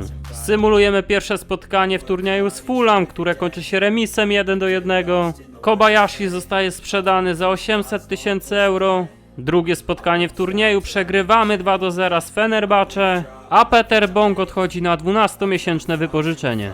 Ostatni mecz w turnieju przedsezonowym wygrywamy 2-0 z Majorką i zajmujemy 4. pozycję w tabeli z 1 zwycięstwem, 1 remisem i 1 porażką.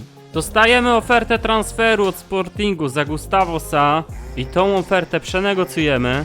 Oferujemy 15 milionów euro za naszego zawodnika, a przedstawiciel klubu z Portugalii przystaje na naszą ofertę. Kolejni nasi zawodnicy odchodzą na wypożyczenia, a definitywnym transferem z klubu odchodzi Jan Kadlec oraz Gustavo Sa, na którym zarobiliśmy bardzo dobre pieniądze. Nasza 11 aktualnie prezentuje się w ten sposób. Najwyżej ocenionym zawodnikiem jest Robert Lewandowski.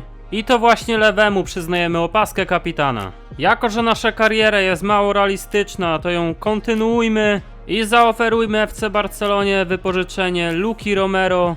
I o dziwo przechodzimy do negocjacji, które kończą się happy endem. I jeżeli zawodnik wyrazi zgodę, to przyjdzie do nas na roczne wypożyczenie. Nasz budżet obecnie wynosi 32 miliony, zatem udajmy się do Lipska, do naszego imiennika klubowego, od którego postaramy się kupić Domingueza. Dochodzimy do porozumienia z klubem Hiszpana, jeszcze tylko negocjujemy kontrakt z samym piłkarzem i witamy nowego zawodnika w naszej ekipie. W naszej karierze mamy zasadę, że możemy sprowadzać zawodników tylko z klubów Red Bulla, ale raz na sezon możemy zrobić wyjątek i sprowadzić zawodnika z innego klubu. I w tym sezonie postawimy na Joba Bellingama. 20-letni Anglik ma aktualnie 73 overalla i wygląda bardzo perspektywicznie. Zatem dogadujemy się z Lyonem, negocjujemy kontrakt z samym zawodnikiem i Job Bellingham trafia do naszego klubu za ponad 7 milionów euro.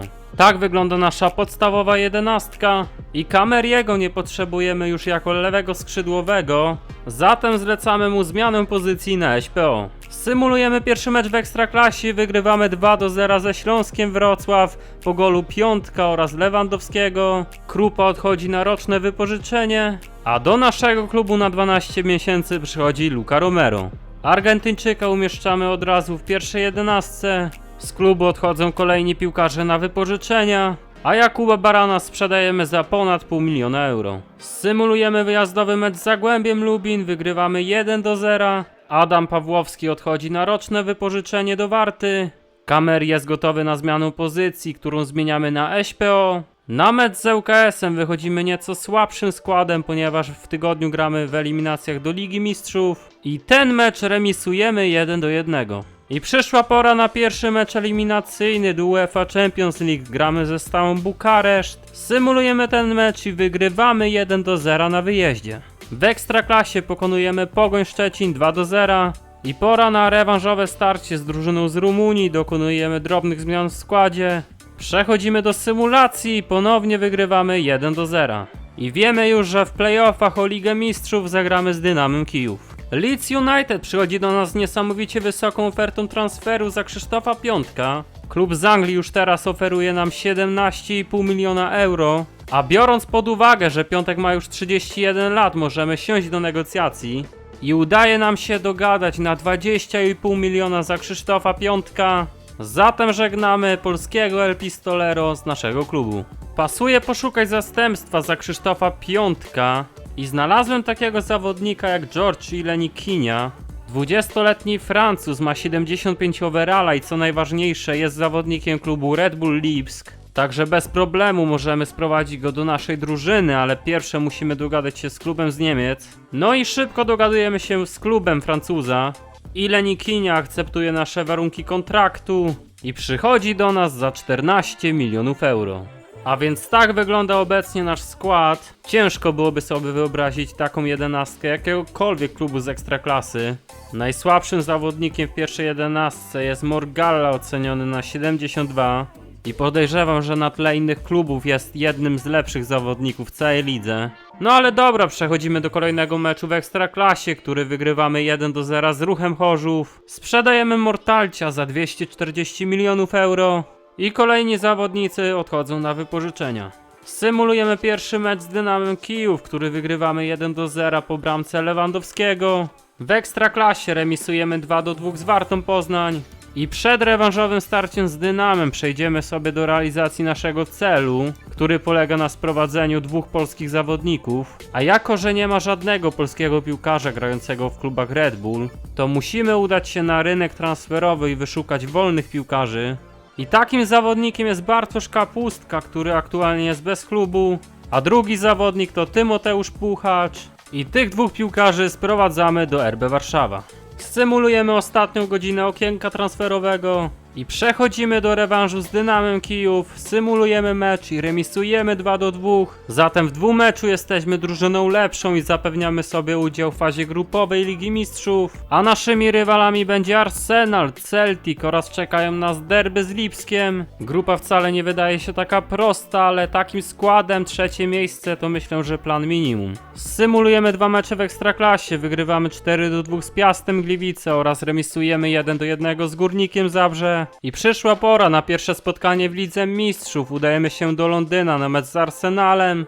Przechodzimy do symulacji i wygrywamy 2-1, zatem bardzo dobry start. W kolejnych meczach Ekstraklasy wygrywamy 2-1 z Widzewem oraz 4-1 z Jagiellonią Białystok. A przed nami bardzo ważne spotkanie z Celticiem w Lidze Mistrzów. Symulujemy spotkanie i wygrywamy 1-0, zatem po 2 kolejkach mamy komplet punktów. W lidze podejmujemy Lech Poznań na wyjeździe i wygrywamy 4-1 w Poznaniu. A kolejne spotkanie to derby stolicy, w lidze idziemy z Legią łeb w łeb. Po 11 kolejkach mamy taki sam dorobek punktowy. Przechodzimy do symulacji i wygrywamy pewnie 3-0. Udajemy się do Lipska, gdzie rozegramy derby, mecz przyjaźni, sam nie wiem jak to nazwać. Symulujemy mecz, który przegrywamy 2-0. Wygrywamy 2-0 z Radomiakiem oraz wygrywamy 2-1 z Koroną. A przed nami 4. kolejka w fazie grupowej Ligi Mistrzów. Zagramy z Lipskiem. Aktualnie zajmujemy 2. lokatę. No i gdybyśmy teraz wygrali, mogłoby być całkiem ciekawie. Przed tym spotkaniem zmieniamy pozycję Romero na prawego skrzydłowego i przechodzimy już do najlepszych momentów w pojedynku 2 Red Bulli. Pierwszy atak naszych rywali, strzał z dystansu, ale dobrze interweniuje Gomez. Akcja Domingueza przed polem karnym, dobrze wynajduje Ilenikenie, który wykorzystuje tą sytuację i wyprowadza naszą ekipę na prowadzenie.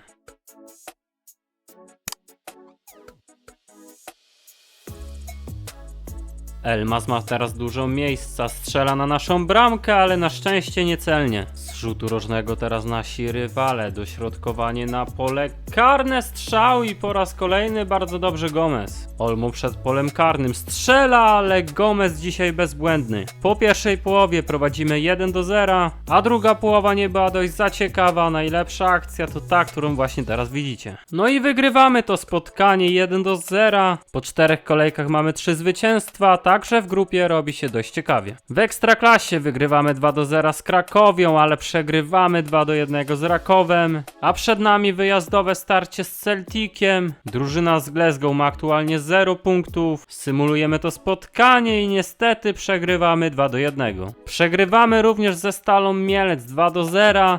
A z Pogonią Szczecin remisujemy 2-2. Ostatni mecz w fazie grupowej Ligi Mistrzów czeka nas z Arsenalem i od tego meczu zależy, czy awansujemy dalej i zagramy na wiosnę w Lidze Mistrzów, czy zajmiemy 3. pozycję i zagramy w Lidze Europy. Już raz udało nam się pokonać Arsenal, jak będzie teraz, remisujemy 1-1, ale to jest bardzo dobry wynik dla nas, bo zajmujemy 2. miejsce w grupie i awansujemy do 1/8 Ligi Mistrzów, w której czekają nas 2 spotkania z Napoli. Po 18 kolejkach w Ekstraklasie zajmujemy 1. lokatę, ale mamy tyle samo punktów co druga Legia Warszawa. Tak wygląda klasyfikacja najlepszych strzelców. Robert Lewandowski z 8 bramkami, to najlepsi asystenci, a to lista bramkarzy z największą ilością czystych kąt. W następnym meczu wygrywamy z ŁKS-em 2-1. Wygrywamy również z Górnikiem Zabrze oraz z Piastem Gliwice. Symulujemy ostatnią godzinę zimowego okienka transferowego, w którym nic się nie działo. Przed nami pojedynek w Pucharze Polski, gramy z Krakowią, symulujemy mecz i wygrywamy 4-1.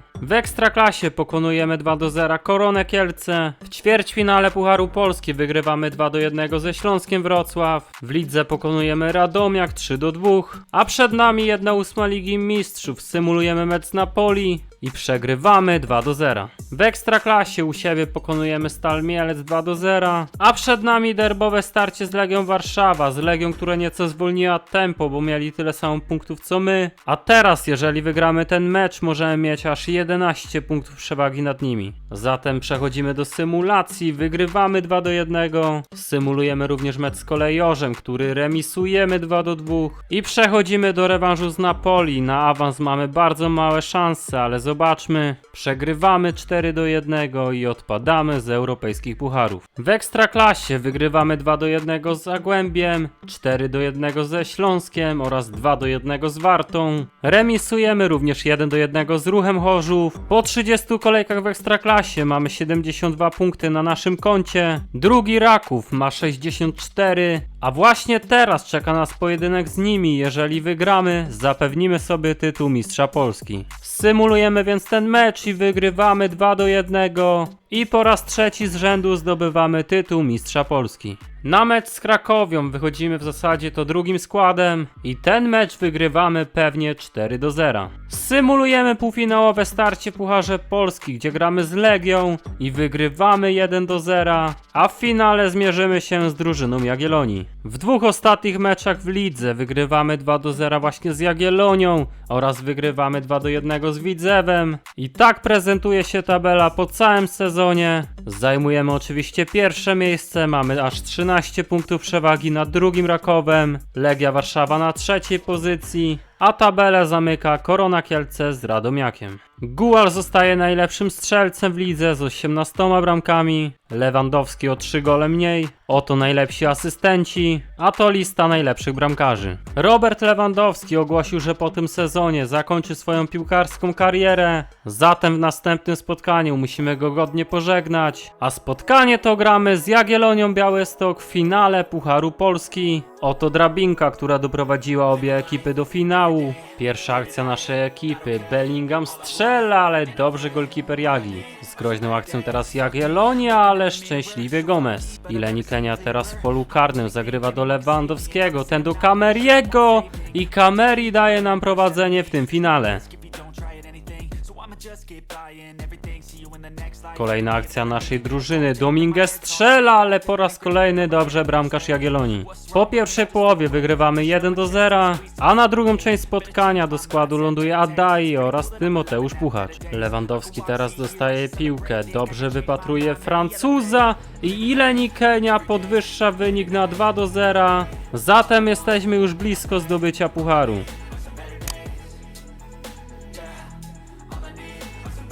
Adai próbuje z dystansu, ale dobra interwencja Abramowicza. Bellingham teraz zagrywa do Ileni Keni, ten z okazją, ale ta akcja kończy się tylko rzutem rożnym. No i pora zmienić Roberta Lewandowskiego w jego ostatnim meczu w karierze. Za niego pojawia się Piotrowski i lewy dostaje owację na stojąco. Ostatnia akcja meczu. John dostaje piłkę i umieszcza ją w siatce, strzelając bramkę kontaktową dla Jagiellonii. Ale sędzia kończy to spotkanie i wygrywamy ten finał 2-1. Zatem zdobywamy drugie trofeum w tym sezonie. Jak wspominałem, jest to przedostatni sezon naszej kariery i nie ukrywam, że tą karierę chciałbym zakończyć wygraniem Ligi Mistrzów, ale żeby to osiągnąć, potrzebujemy coraz to lepszych zawodników. A tak się składa, że Maguire'owi kończy się kontrakt po tym sezonie, a więc możemy zaproponować mu podpisanie umowy z naszym klubem i wszystko byłoby dobrze, ale Anglik nie przystaje na nasze warunki. Ale Salahowi również kończy się kontrakt i Egipcjanin o wartości prawie 40 milionów euro może trafić do naszego klubu. Tym razem dogadujemy się bezproblemowo i Mohamed Salah z pierwszym dniem nowego sezonu trafi w nasze szeregi. Potrzebujemy dużo doświadczenia w naszej drużynie, a Forsberg może nam to zaoferować. Negocjujemy z nim kontrakt i on również trafi do nas w przyszłym sezonie. W międzyczasie zobaczmy na europejskie puchary, kto zwyciężył w danych rozgrywkach. W Lidze Mistrzów wygrało PSG, pokonując Manchester City 3-0. Bayern Monachium wygrał Ligę Europy. W Lidze Konferencji w grupie Raków zajął trzecią pozycję. Legia Warszawa również skończyła na trzecim miejscu, a trofeum Ligi Konferencji wygrał Villarreal. Możemy ponownie zaproponować kontrakt Maguire'owi i tym razem dogadujemy się z Anglikiem. Spełniliśmy nasze cele od zarządu w ekspozycji marki, w sukcesie krajowym również. Zawiedliśmy jedynie w sukcesie międzynarodowym, ale zobaczymy, może w przyszłym sezonie się to uda. Najlepszym piłkarzem w tym sezonie był Robert Lewandowski. Polak zakończył karierę zdobywając 22 gole i 8 asyst. Drugim, jeżeli chodzi o ocenę na koniec sezonu, był Ileni Kenia. Strzelił 18 bramek i zaliczył 7 asyst. Adam Nabałka zszokował swoimi słowami wszystkich kibiców piłki nożnej. Polski trener ogłosił, że najbliższy sezon będzie jego ostatnim jako szkoleniowiec RB Warsaw. Jednak to deklaracja Nawałki, jako iż jego celem na ten sezon ma być sięgnięcie po trofeum Ligi Mistrzów, wywołała dużo dyskusji. Jestem fanem RB Warsaw, jednak nie uważam, że będą w stanie wygrać Champions League. Adam lekko się odkleił, ale zobaczymy. Trzymam za nich kciuki. Mecze tego klubu trzeba traktować jak mecze reprezentacji. Wszyscy musimy wspierać najlepszy klub w Polsce bez znaczenia, z jakiego miasta się pochodzi. Czy drużyna RB Warsaw jest w stanie wygrać najbardziej prestiżowe rozgrywki klubowe na świecie i stać się pierwszym polskim triumfatorem Ligi Mistrzów? Tego dowiemy się w tym sezonie. Ostatni, 5. sezon naszej przygody w karierze menadżera klubem RB Warsaw rozpoczynamy od przyjścia nowej gwiazdy. Mohamedowi Salahowi wygasł kontrakt z Liverpoolem, a myśmy to wykorzystali i Egipcjanin trafia do naszej drużyny za darmo. Stroje na ten sezon pozostawiamy bez zmian i dostajemy informację, że nasz budżet transferowy na ten sezon wynosi ponad 37 milionów euro. Także są to bardzo duże pieniądze, które będziemy mogli wykorzystać na pozyskanie bardzo dobrych piłkarzy. Nasz skład obecnie prezentuje się tak. Poza Salahem do klubu przyszedł Forsberg i Maguire. Angielski obrońca od razu ląduje w pierwszym składzie, a Forsberga i Salaha dodajemy jak na razie na ławkę rezerwowych. Załatwiamy sprawy z przedłużeniem kontraktów naszym piłkarzom, a naszych młodych zawodników dodajemy na listę wypożyczeń. Zobaczmy na cel od zarządu, który wymaga od nas uzyskania serii 10 meczów u siebie z co najmniej jednym strzelonym golem. Także z realizacją tego celu nie powinniśmy mieć problemu. Musimy ściągnąć do pierwszego zespołu jednego kluczowego piłkarza grającego na pozycji pomocnika lub napastnika. Także raczej zrealizujemy to zadanie. W sukcesie krajowym musimy wygrać ligę oraz wygrać Puchar Polski oraz musimy dojść aż do ćwierćfinału Ligi Mistrzów, ale jak wiemy celujemy nieco wyżej, jakkolwiek to brzmi, postaramy się wygrać te rozgrywki. Brakuje nam napastnika do pierwszego składu i na pierwszą myśl do głowy przyszedł mi Krzysztof Piątek, który przecież grał u nas. Polaka sprzedaliśmy w poprzednim sezonie po tym jak Robert Lewandowski przyszedł do naszej drużyny, ale jak wiemy Roberta już nie ma i możemy ponownie sprowadzić Krzyśka.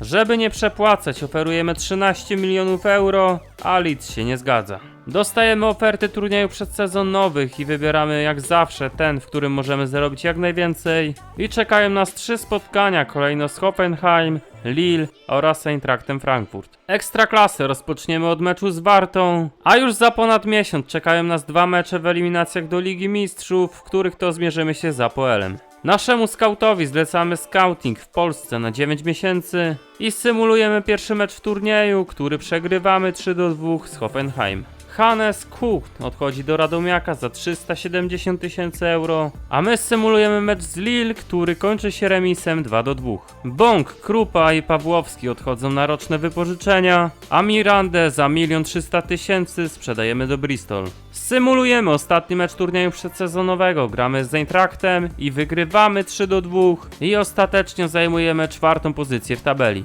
Werder Brema płaci klauzulę odstępnego za Regera. Zarabiamy prawie 30 milionów na tym transferze, ale niestety tracimy czołowego piłkarza.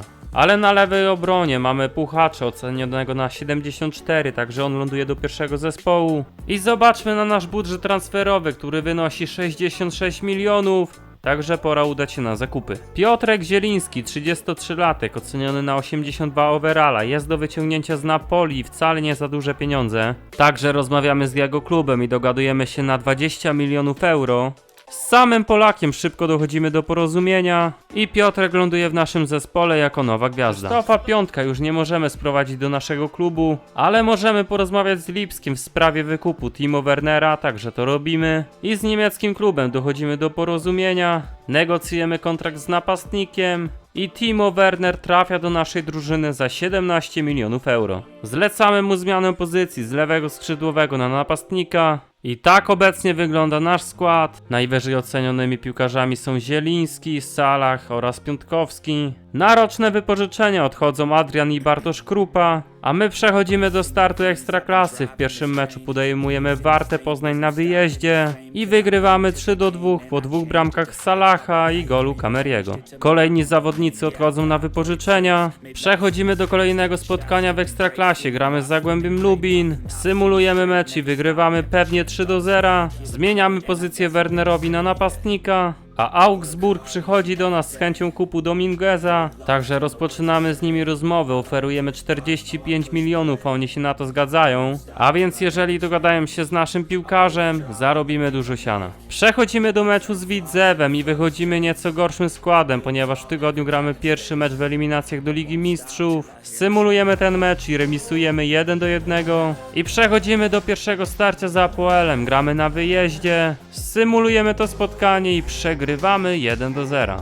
Dominguez ostatecznie dogaduje się z Augsburgiem i na tym transferze zarabiamy 45 milionów euro, a do pierwszej 11 na prawą obronę trafia Kolumbijczyk Mina, który jest oceniony na 76 overalla, także tutaj nie musimy szukać wzmocnień.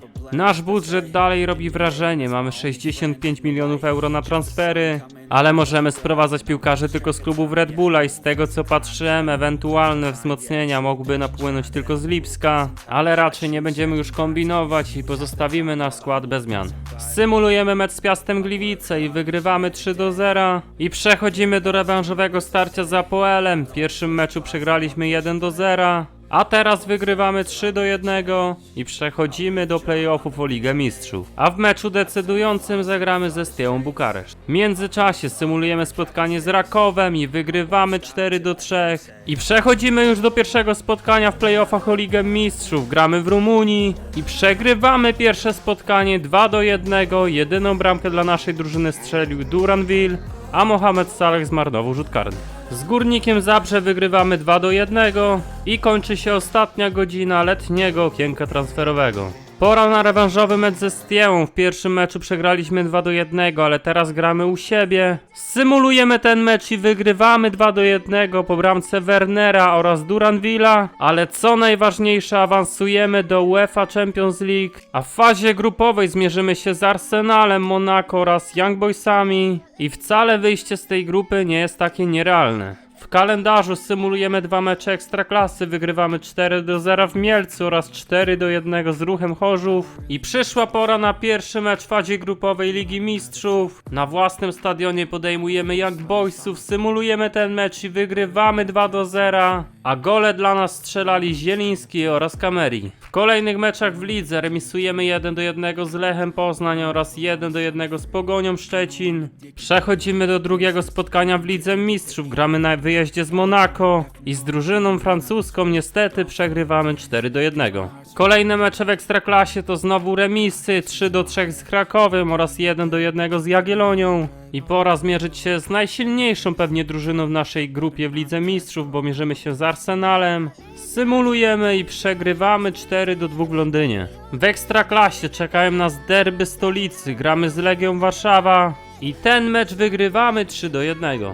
Następne spotkanie gramy ze Śląskiem Wrocław i przegrywamy pierwszy mecz w tym sezonie Ekstraklasy 2-1. Na półmetku fazy grupowej Ligi Mistrzów widzimy, że Arsenal dominuje tą grupę i pewnie idzie po awans do następnej rundy, ale o drugie miejsce wciąż możemy jeszcze powalczyć. Przechodzimy do kolejnego meczu, tym razem gramy z Arsenalem, ale już u siebie, symulujemy ten mecz i remisujemy 2-2 po 2 bramkach Mohameda Salaha. Symulujemy następne 2 tygodnie w kalendarzu i wygrywamy 3-0 z Radomiakiem oraz 3-1 z Koroną.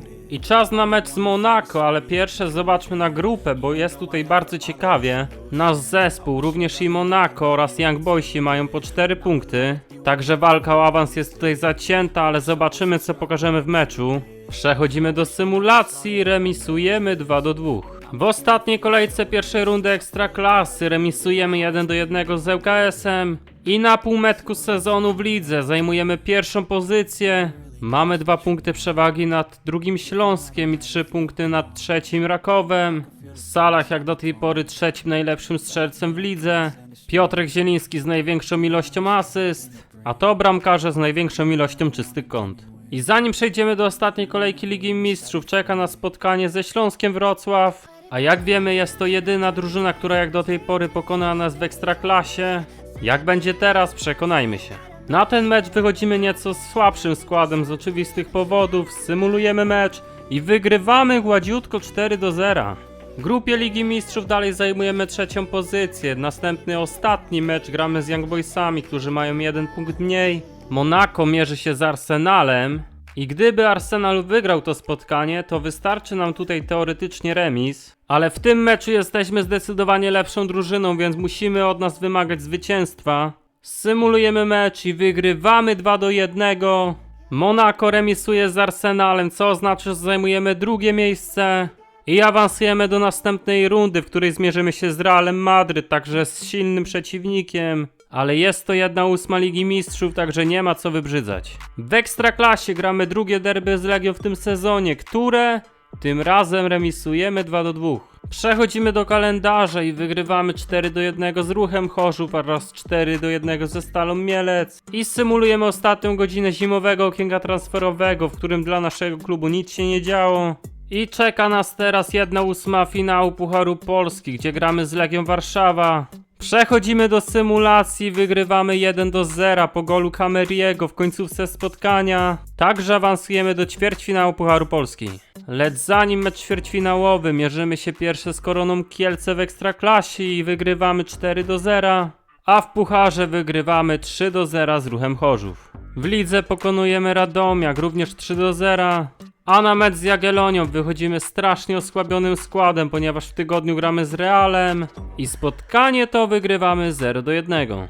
No i przechodzimy do ciężkiego sprawdzianu dla naszej drużyny. Czeka nas pierwsze spotkanie z Realem Madryt, ale w tym spotkaniu naszym atutem może być własne boisko, także zobaczmy. I w pierwszym spotkaniu pokonujemy Królewskich 2-1 po golu Duranville'a oraz Salaha. Także rewanż zapowiada się bardzo ciekawie. Przed rewanżem wygrywamy 4-0 z Krakowią oraz remisujemy 1-1 z Pogonią Szczecin. Dwóch naszych młodzieżowców przenosimy do drużyny seniorskiej. Podejmujemy Lech Poznań na własnym stadionie, ale gramy rezerwowym składem i przegrywamy 2-1. I nadeszła pora na rewanżowy mecz w Madrycie. Co prawda wygraliśmy pierwszy mecz, ale dalej zdecydowanym faworytem do awansu jest Real. I żeby nie zaprzepaścić tego dobrego wyniku, najlepsze akcje meczu rozegram ja sam. 17 minuta meczu, rzut wolny dla królewskich, strzela Arnold i niestety przegrywamy już 1-0. Przez pierwszą połowę nic się już nie działo, druga część spotkania to kolejne dogodne sytuacje dla królewskich, ale nie zdołali już pokonać naszego bramkarza. Myślałem, że czeka nas dogrywka, bo sędzia zakończył mecz, ale stało się to. Wynik na tablicy pokazuje 2-1 dla naszego zespołu. I nie wiem, czy to jest jakiś lag, czy po prostu jak się gra najlepsze akcje meczu, to tak się dzieje. I w wydarzeniach spotkania możemy zobaczyć, że Ileni Kenia strzelił gola w 100 minucie, a Adai w 115 strzelił bramkę na awans. I to my zagramy w ćwierćfinale Ligi Mistrzów, gdzie zmierzymy się z PSG, także kolejny ciężki rywal przed nami. W Ekstraklasie pokonujemy ŁKS 3-0 oraz 3-2 Piast Gliwice. Tak wygląda skład Paryżan przed pierwszym spotkaniem. Przechodzimy do symulacji, przegrywamy 2-1 u siebie. W Ekstraklasie wygrywamy 1-0 z Zagłębiem Lubin. I przenosimy się do Paryża na rewanżowe starcie w ćwierćfinale. I zadecydowałem, że nie ma co oddawać losu komputerowi, jak do tej pory robiliśmy. Także w tym spotkaniu zagram ja sam. Pierwsza akcja naszej ekipy, kamery w polu karnym i mamy 1-0. Także fantastycznie rozpoczyna nam się to spotkanie.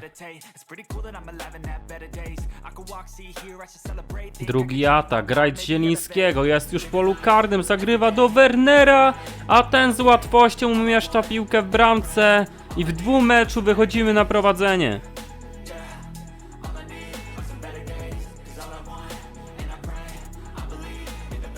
Czterdziesta minuta meczu, dobre zagranie do Wernera, ten zagrywa do środka do Cameriego, który umieszcza ponownie piłkę w bramce i mamy 3-bramkowe prowadzenie.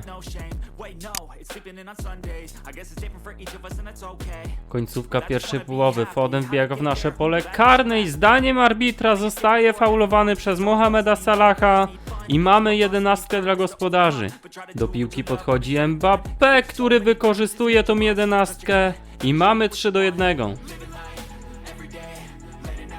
Takim wynikiem kończy się pierwsza część spotkania. Robimy dwie zmiany w naszym składzie, za Salaha pojawia się Adai oraz za Cameriego Bellingham, a druga połowa zaczyna się od groźnego strzału Simonsa, ale dobrze Gomez. Kolejny atak Paryżan, ponownie Simons zagrywa do Kyliana Mbappé, który trafia w słupek, który ratuje nas od straty gola, ale piłka ponownie pod nogami Francuza i tym razem umieszcza piłkę w bramce.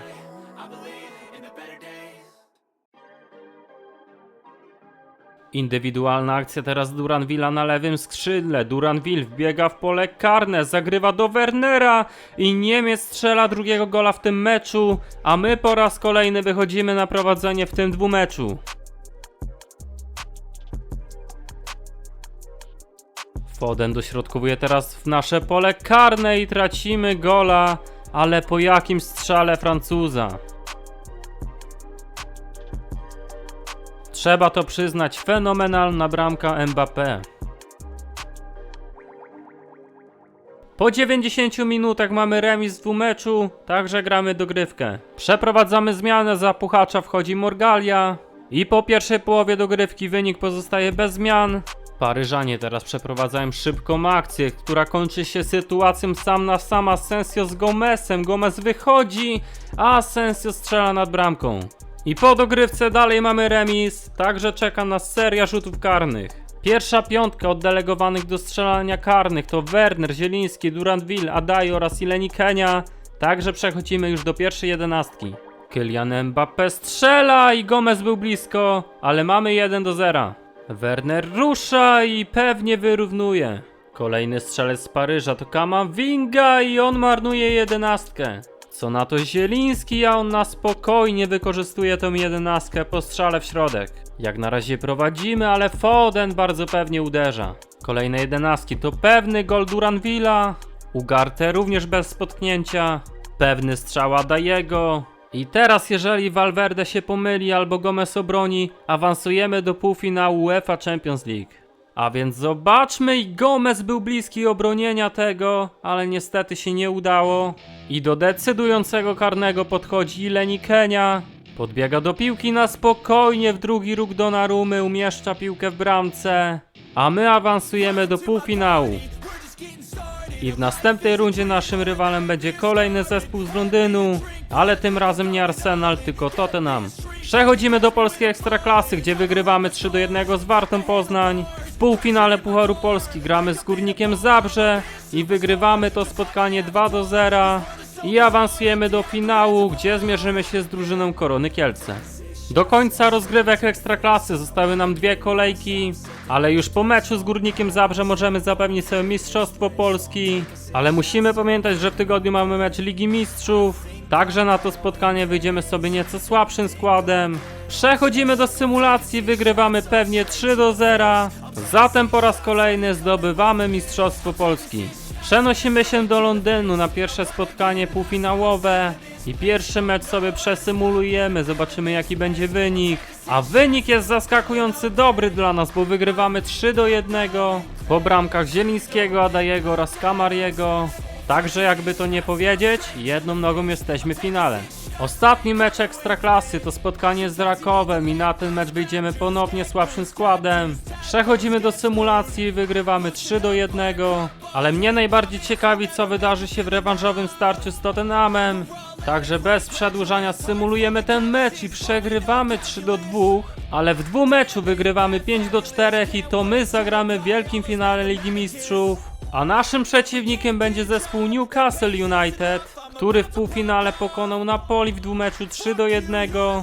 Także zobaczymy, jak to się dalej potoczy i uda nam się wygrać Ligę Mistrzów. Zerknijmy sobie na tabelę Ekstraklasy po tym sezonie. Oczywiście zajmujemy pierwsze miejsce.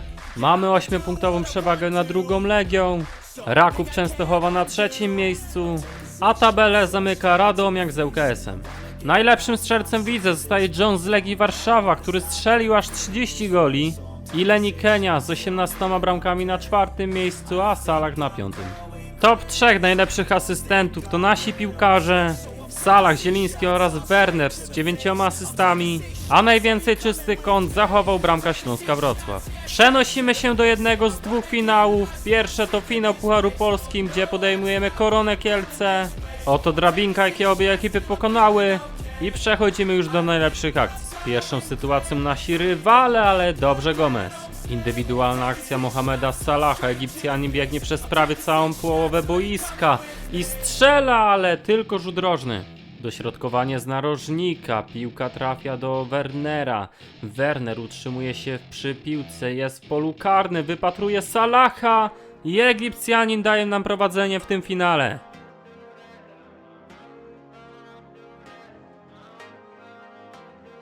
Kolejna akcja naszej drużyny. Kameri wypatruje Wernera, ale dobrze wyczuł to podanie golkiper Korony. Ponownie Kameri do Wernera, ale Niemiec strzela obok i kończy się pierwsza część spotkania. Także po 45 minutach prowadzimy 1-0, a pierwsza groźna sytuacja po przerwie to strzał Duranvilla, ale nic z tego nie ma. Podanie Leni Keni do Salaha, który strzela na bliski słupek i ma drugiego gola w tym finale, a my prowadzimy już 2-0.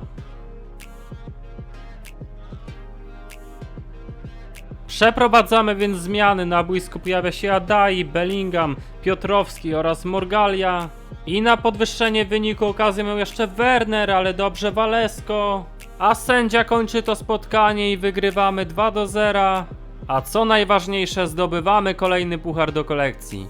Przyszedł czas na drugi finał, ale nie byle jaki, bo znacznie prestiżowy. Finał Ligi Mistrzów, gramy z Newcastle. Newcastle w drodze do finału wyeliminowało Leverkusen, Juventus oraz Napoli. Czy wygrają i z nami, czy odbiją się od ściany? Zobaczmy. Pierwsza akcja meczu, już groźna sytuacja dla naszej ekipy. Duranville biega pole karne, zagrywa do Leni Keni, ale dobrze bramkarz Newcastle. Mendes w naszym polu karnym uderza i broni Gomez, ale czy tam nie było gola? Świetna teraz indywidualna akcja Kameriego, jest już w polu karnym, zagrywa do Salaha, ale dobrze Castells. I mamy sytuację z poprzedniej akcji i wiemy już, że na pewno nie było gola. Duranville teraz z akcją, dobrze się odwraca, strzela, ale dobre interwencje Castellesa. Do przerwy, bez bramek. Rozpoczynamy drugą połowę i to znowu my tworzymy sobie sytuację. Werner, ale fenomenalnie Castelles. Dośrodkowanie z rzutu rożnego i Maguire umieszcza piłkę w siatce. I kto by przypuszczał, że będzie cichym bohaterem tego finału.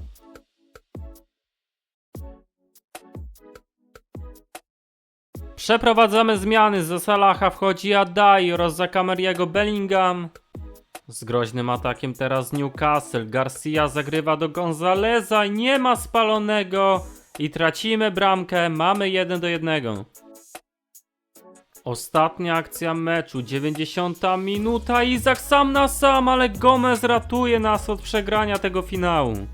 90 minut nie wystarczyło, także gramy dogrywkę. Zmieniamy strzelca bramki Maguire'a, na boisku pojawia się Morgalia. Z groźnym strzałem Izak, ale ponownie ratuje nas Gomez.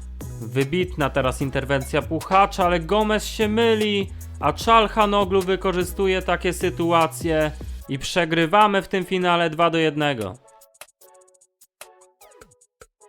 Zostaje nam ostatni kwadrans na odrobienie straty w tym finale. Także końcówkę tego meczu rozegram ja sam. I mamy teraz Wrighta Adaiego, który wbiega w pole karne i strzela bramkę wyrównującą. Także mamy remis 2-2 oraz 10 minut, które być może wystarczy nam na strzelenie gola na wagę wygrania Ligi Mistrzów. 120 minuta, strzela Ileni Kenia, ale broni Castelles. To jest już definitywnie ostatnia akcja meczu, ale co tutaj się dzieje? Ostatecznie nic z tego nie wychodzi. I mamy remis 2-2, także czeka nas seria rzutów karnych. Nasi strzelcy to kolejno Zieliński, Werner, Ileni Kenia, Adai oraz Duranville. Także zobaczmy, co Piotrek pokaże w pierwszej 11 i niestety ją marnuje. Gomez może się teraz zrehabilitować za swój błąd w meczu, ale Çalhanoğlu pewnie. Pewnie strzela również Werner. Gonzalez również wykorzystuje 11. Ileni Kenia strzela bez szans dla bramkarza. Do piłki podchodzi Isak uderza i Gomez był blisko. Adai nie marnuje 11. To samo robi piłkarz Newcastle. I teraz jeżeli Duranville nie strzeli, to przegrywamy. Rusza Belk, strzela, ale Castelles broni. I niestety przegrywamy ten finał Ligi Mistrzów. Piłkarze Newcastle celebrują zwycięstwo, bo jest co celebrować. Ale uważam, że nasza ekipa pokazała się znakomitej strony w tych rozgrywkach. Najlepszym strzelcem Ligi Mistrzów zostaje Mbappé. Zieliński najlepszym asystentem. To lista najlepszych bramkarzy. A my przejdźmy już do omówienia trójki najlepszych piłkarzy w tym sezonie w naszej ekipie. I najlepszym piłkarzem był Mohamed Salah. Strzelił łącznie 23 gole oraz zaliczył 13 asyst. Drugim najlepszym był Timo Werner, który strzelił 16 goli oraz zaliczył 12 asyst. A trzeci to Ileni Kenia z 22 golami na koncie oraz z 8 asystami. Co do celów od zarządu, z ekspozycji marki zrobiliśmy wszystko. W sukcesie krajowym wygraliśmy wszystko, co mogliśmy. A zamiast do ćwierćfinału awansowaliśmy aż do finału Ligi Mistrzów. Tak jak wspomniałem, jest to ostatni odcinek kariery menadżera klubem RB Warsaw. Także zobaczmy sobie na podsumowanie. I na 5 sezonów zdobyliśmy 4 tytuły ligowe. 2 razy zwyciężaliśmy w Pucharze Krajowym. A co działo się dalej z klubem RB Warsaw?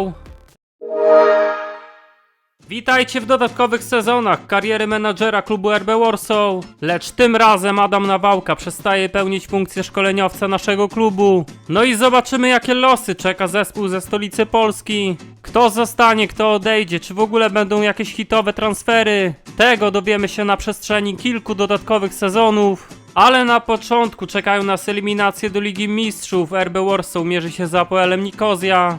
I zanim zobaczymy, czy udało im się zakwalifikować do Champions League, popatrzmy na to, kto odszedł z klubu. I pierwszym hitowym transferem były przenosiny Ileni Kenii do AS Monaco. Klub z Francji zapłacił prawie 73 miliony euro, także jest to zdecydowany rekord ekstraklasy. Drugim zawodnikiem, który odszedł z klubu, był Patryk Bąk. Zmienił on klub na Strasburg za ponad 2 miliony euro. A Kamil Piątkowski przeniósł się do BVB, lecz nie wiemy za jaką kwotę. Red Bull Warszawa awansowało do Ligi Mistrzów i w fazie grupowej zagrają z PSG, Bayernem Monachium oraz PSV. Lecz zanim zobaczymy na rezultaty tej grupy, popatrzmy na oceny piłkarzy. I trójka najwyżej ocenionych zawodników to Adai 81 overalla, Duranville 82 i Piotrek Zieliński z oceną 80. Fazę grupową Ligi Mistrzów RB zajęło na trzeciej pozycji z 7 punktami. Zremisowali 1-1 z PSV, wygrali 2-1 z Bayernem Monachium oraz również zwyciężyli Eindhoven 3-1, co nie zmienia faktu, że przygoda z Ligą Mistrzów dobiega końca, a na wiosnę zagrają w Lidze Europy. Jesteśmy na końcu sezonu Ekstraklasy i tutaj nie mogło być inaczej. Red Bull Warszawa zajmuje pierwsze miejsce, więc zdobywają mistrzostwo ligi. Ale zobaczmy na to, co działo się w Lidze Europy i w rundzie wstępnej. Pewnie przechodzą dalej, pokonując w dwumeczu 5-2 Sturm Graz. Ale w 1/8 ostatecznie przegrywają 6-3 z Interem, więc odpadają z rozgrywek, a Inter, jak się okazało, zdobył puchar. Jesteśmy w kolejnym sezonie i w kolejnych eliminacjach do Champions League. Wysokie zwycięstwo w dwumeczu z Derby City 5-2 dało klubowi RB playoffy. I po pierwszym meczu z Fenerbahce padł bezbramkowy remis. Ale zanim zobaczymy wynik rewanżu, przejdźmy do piłkarzy, którzy występują dalej w tym zespole. I Adai na przestrzeni zaledwie jednego sezonu rozwinął się o 11 punktów overalla. Obecnie jest oceniony na 92, a jego wartość przekracza 170 milionów euro. Duranville ma notę 83. W klubie pojawił się brazylijski napastnik Rodrigo Muniz. Coraz starszemu, już 37-letniemu Mohamedowi Salahowi spada overall. Job Bellingham będzie musiał przejąć stery Piotrka Zielińskiego, który zakończył karierę. Wiktor Parada to nowy zawodnik w zespole, a z bramkarzy został tylko wychowanek Adrian Krupa, ponieważ André Gomez przeniósł się do Lens. W playoffach o Ligę Mistrzów udało się pokonać Fenerbahce 1-0, a rywale w fazie grupowej to Real Madryt, Borussia Dortmund oraz Stade Rennes. I grupę tą RB Warsaw kończy na ostatnim miejscu, zdobywając 3 punkty po 3 remisach, więc odpadają już całkowicie z europejskich pucharów. Ale udało im się zdobyć Mistrzostwo Polski, zdecydowana przewaga punktowa nad drugą Jagiellonią Białystok i możemy przejść już do trzeciego sezonu poza klubem, więc zobaczmy, co tam się działo.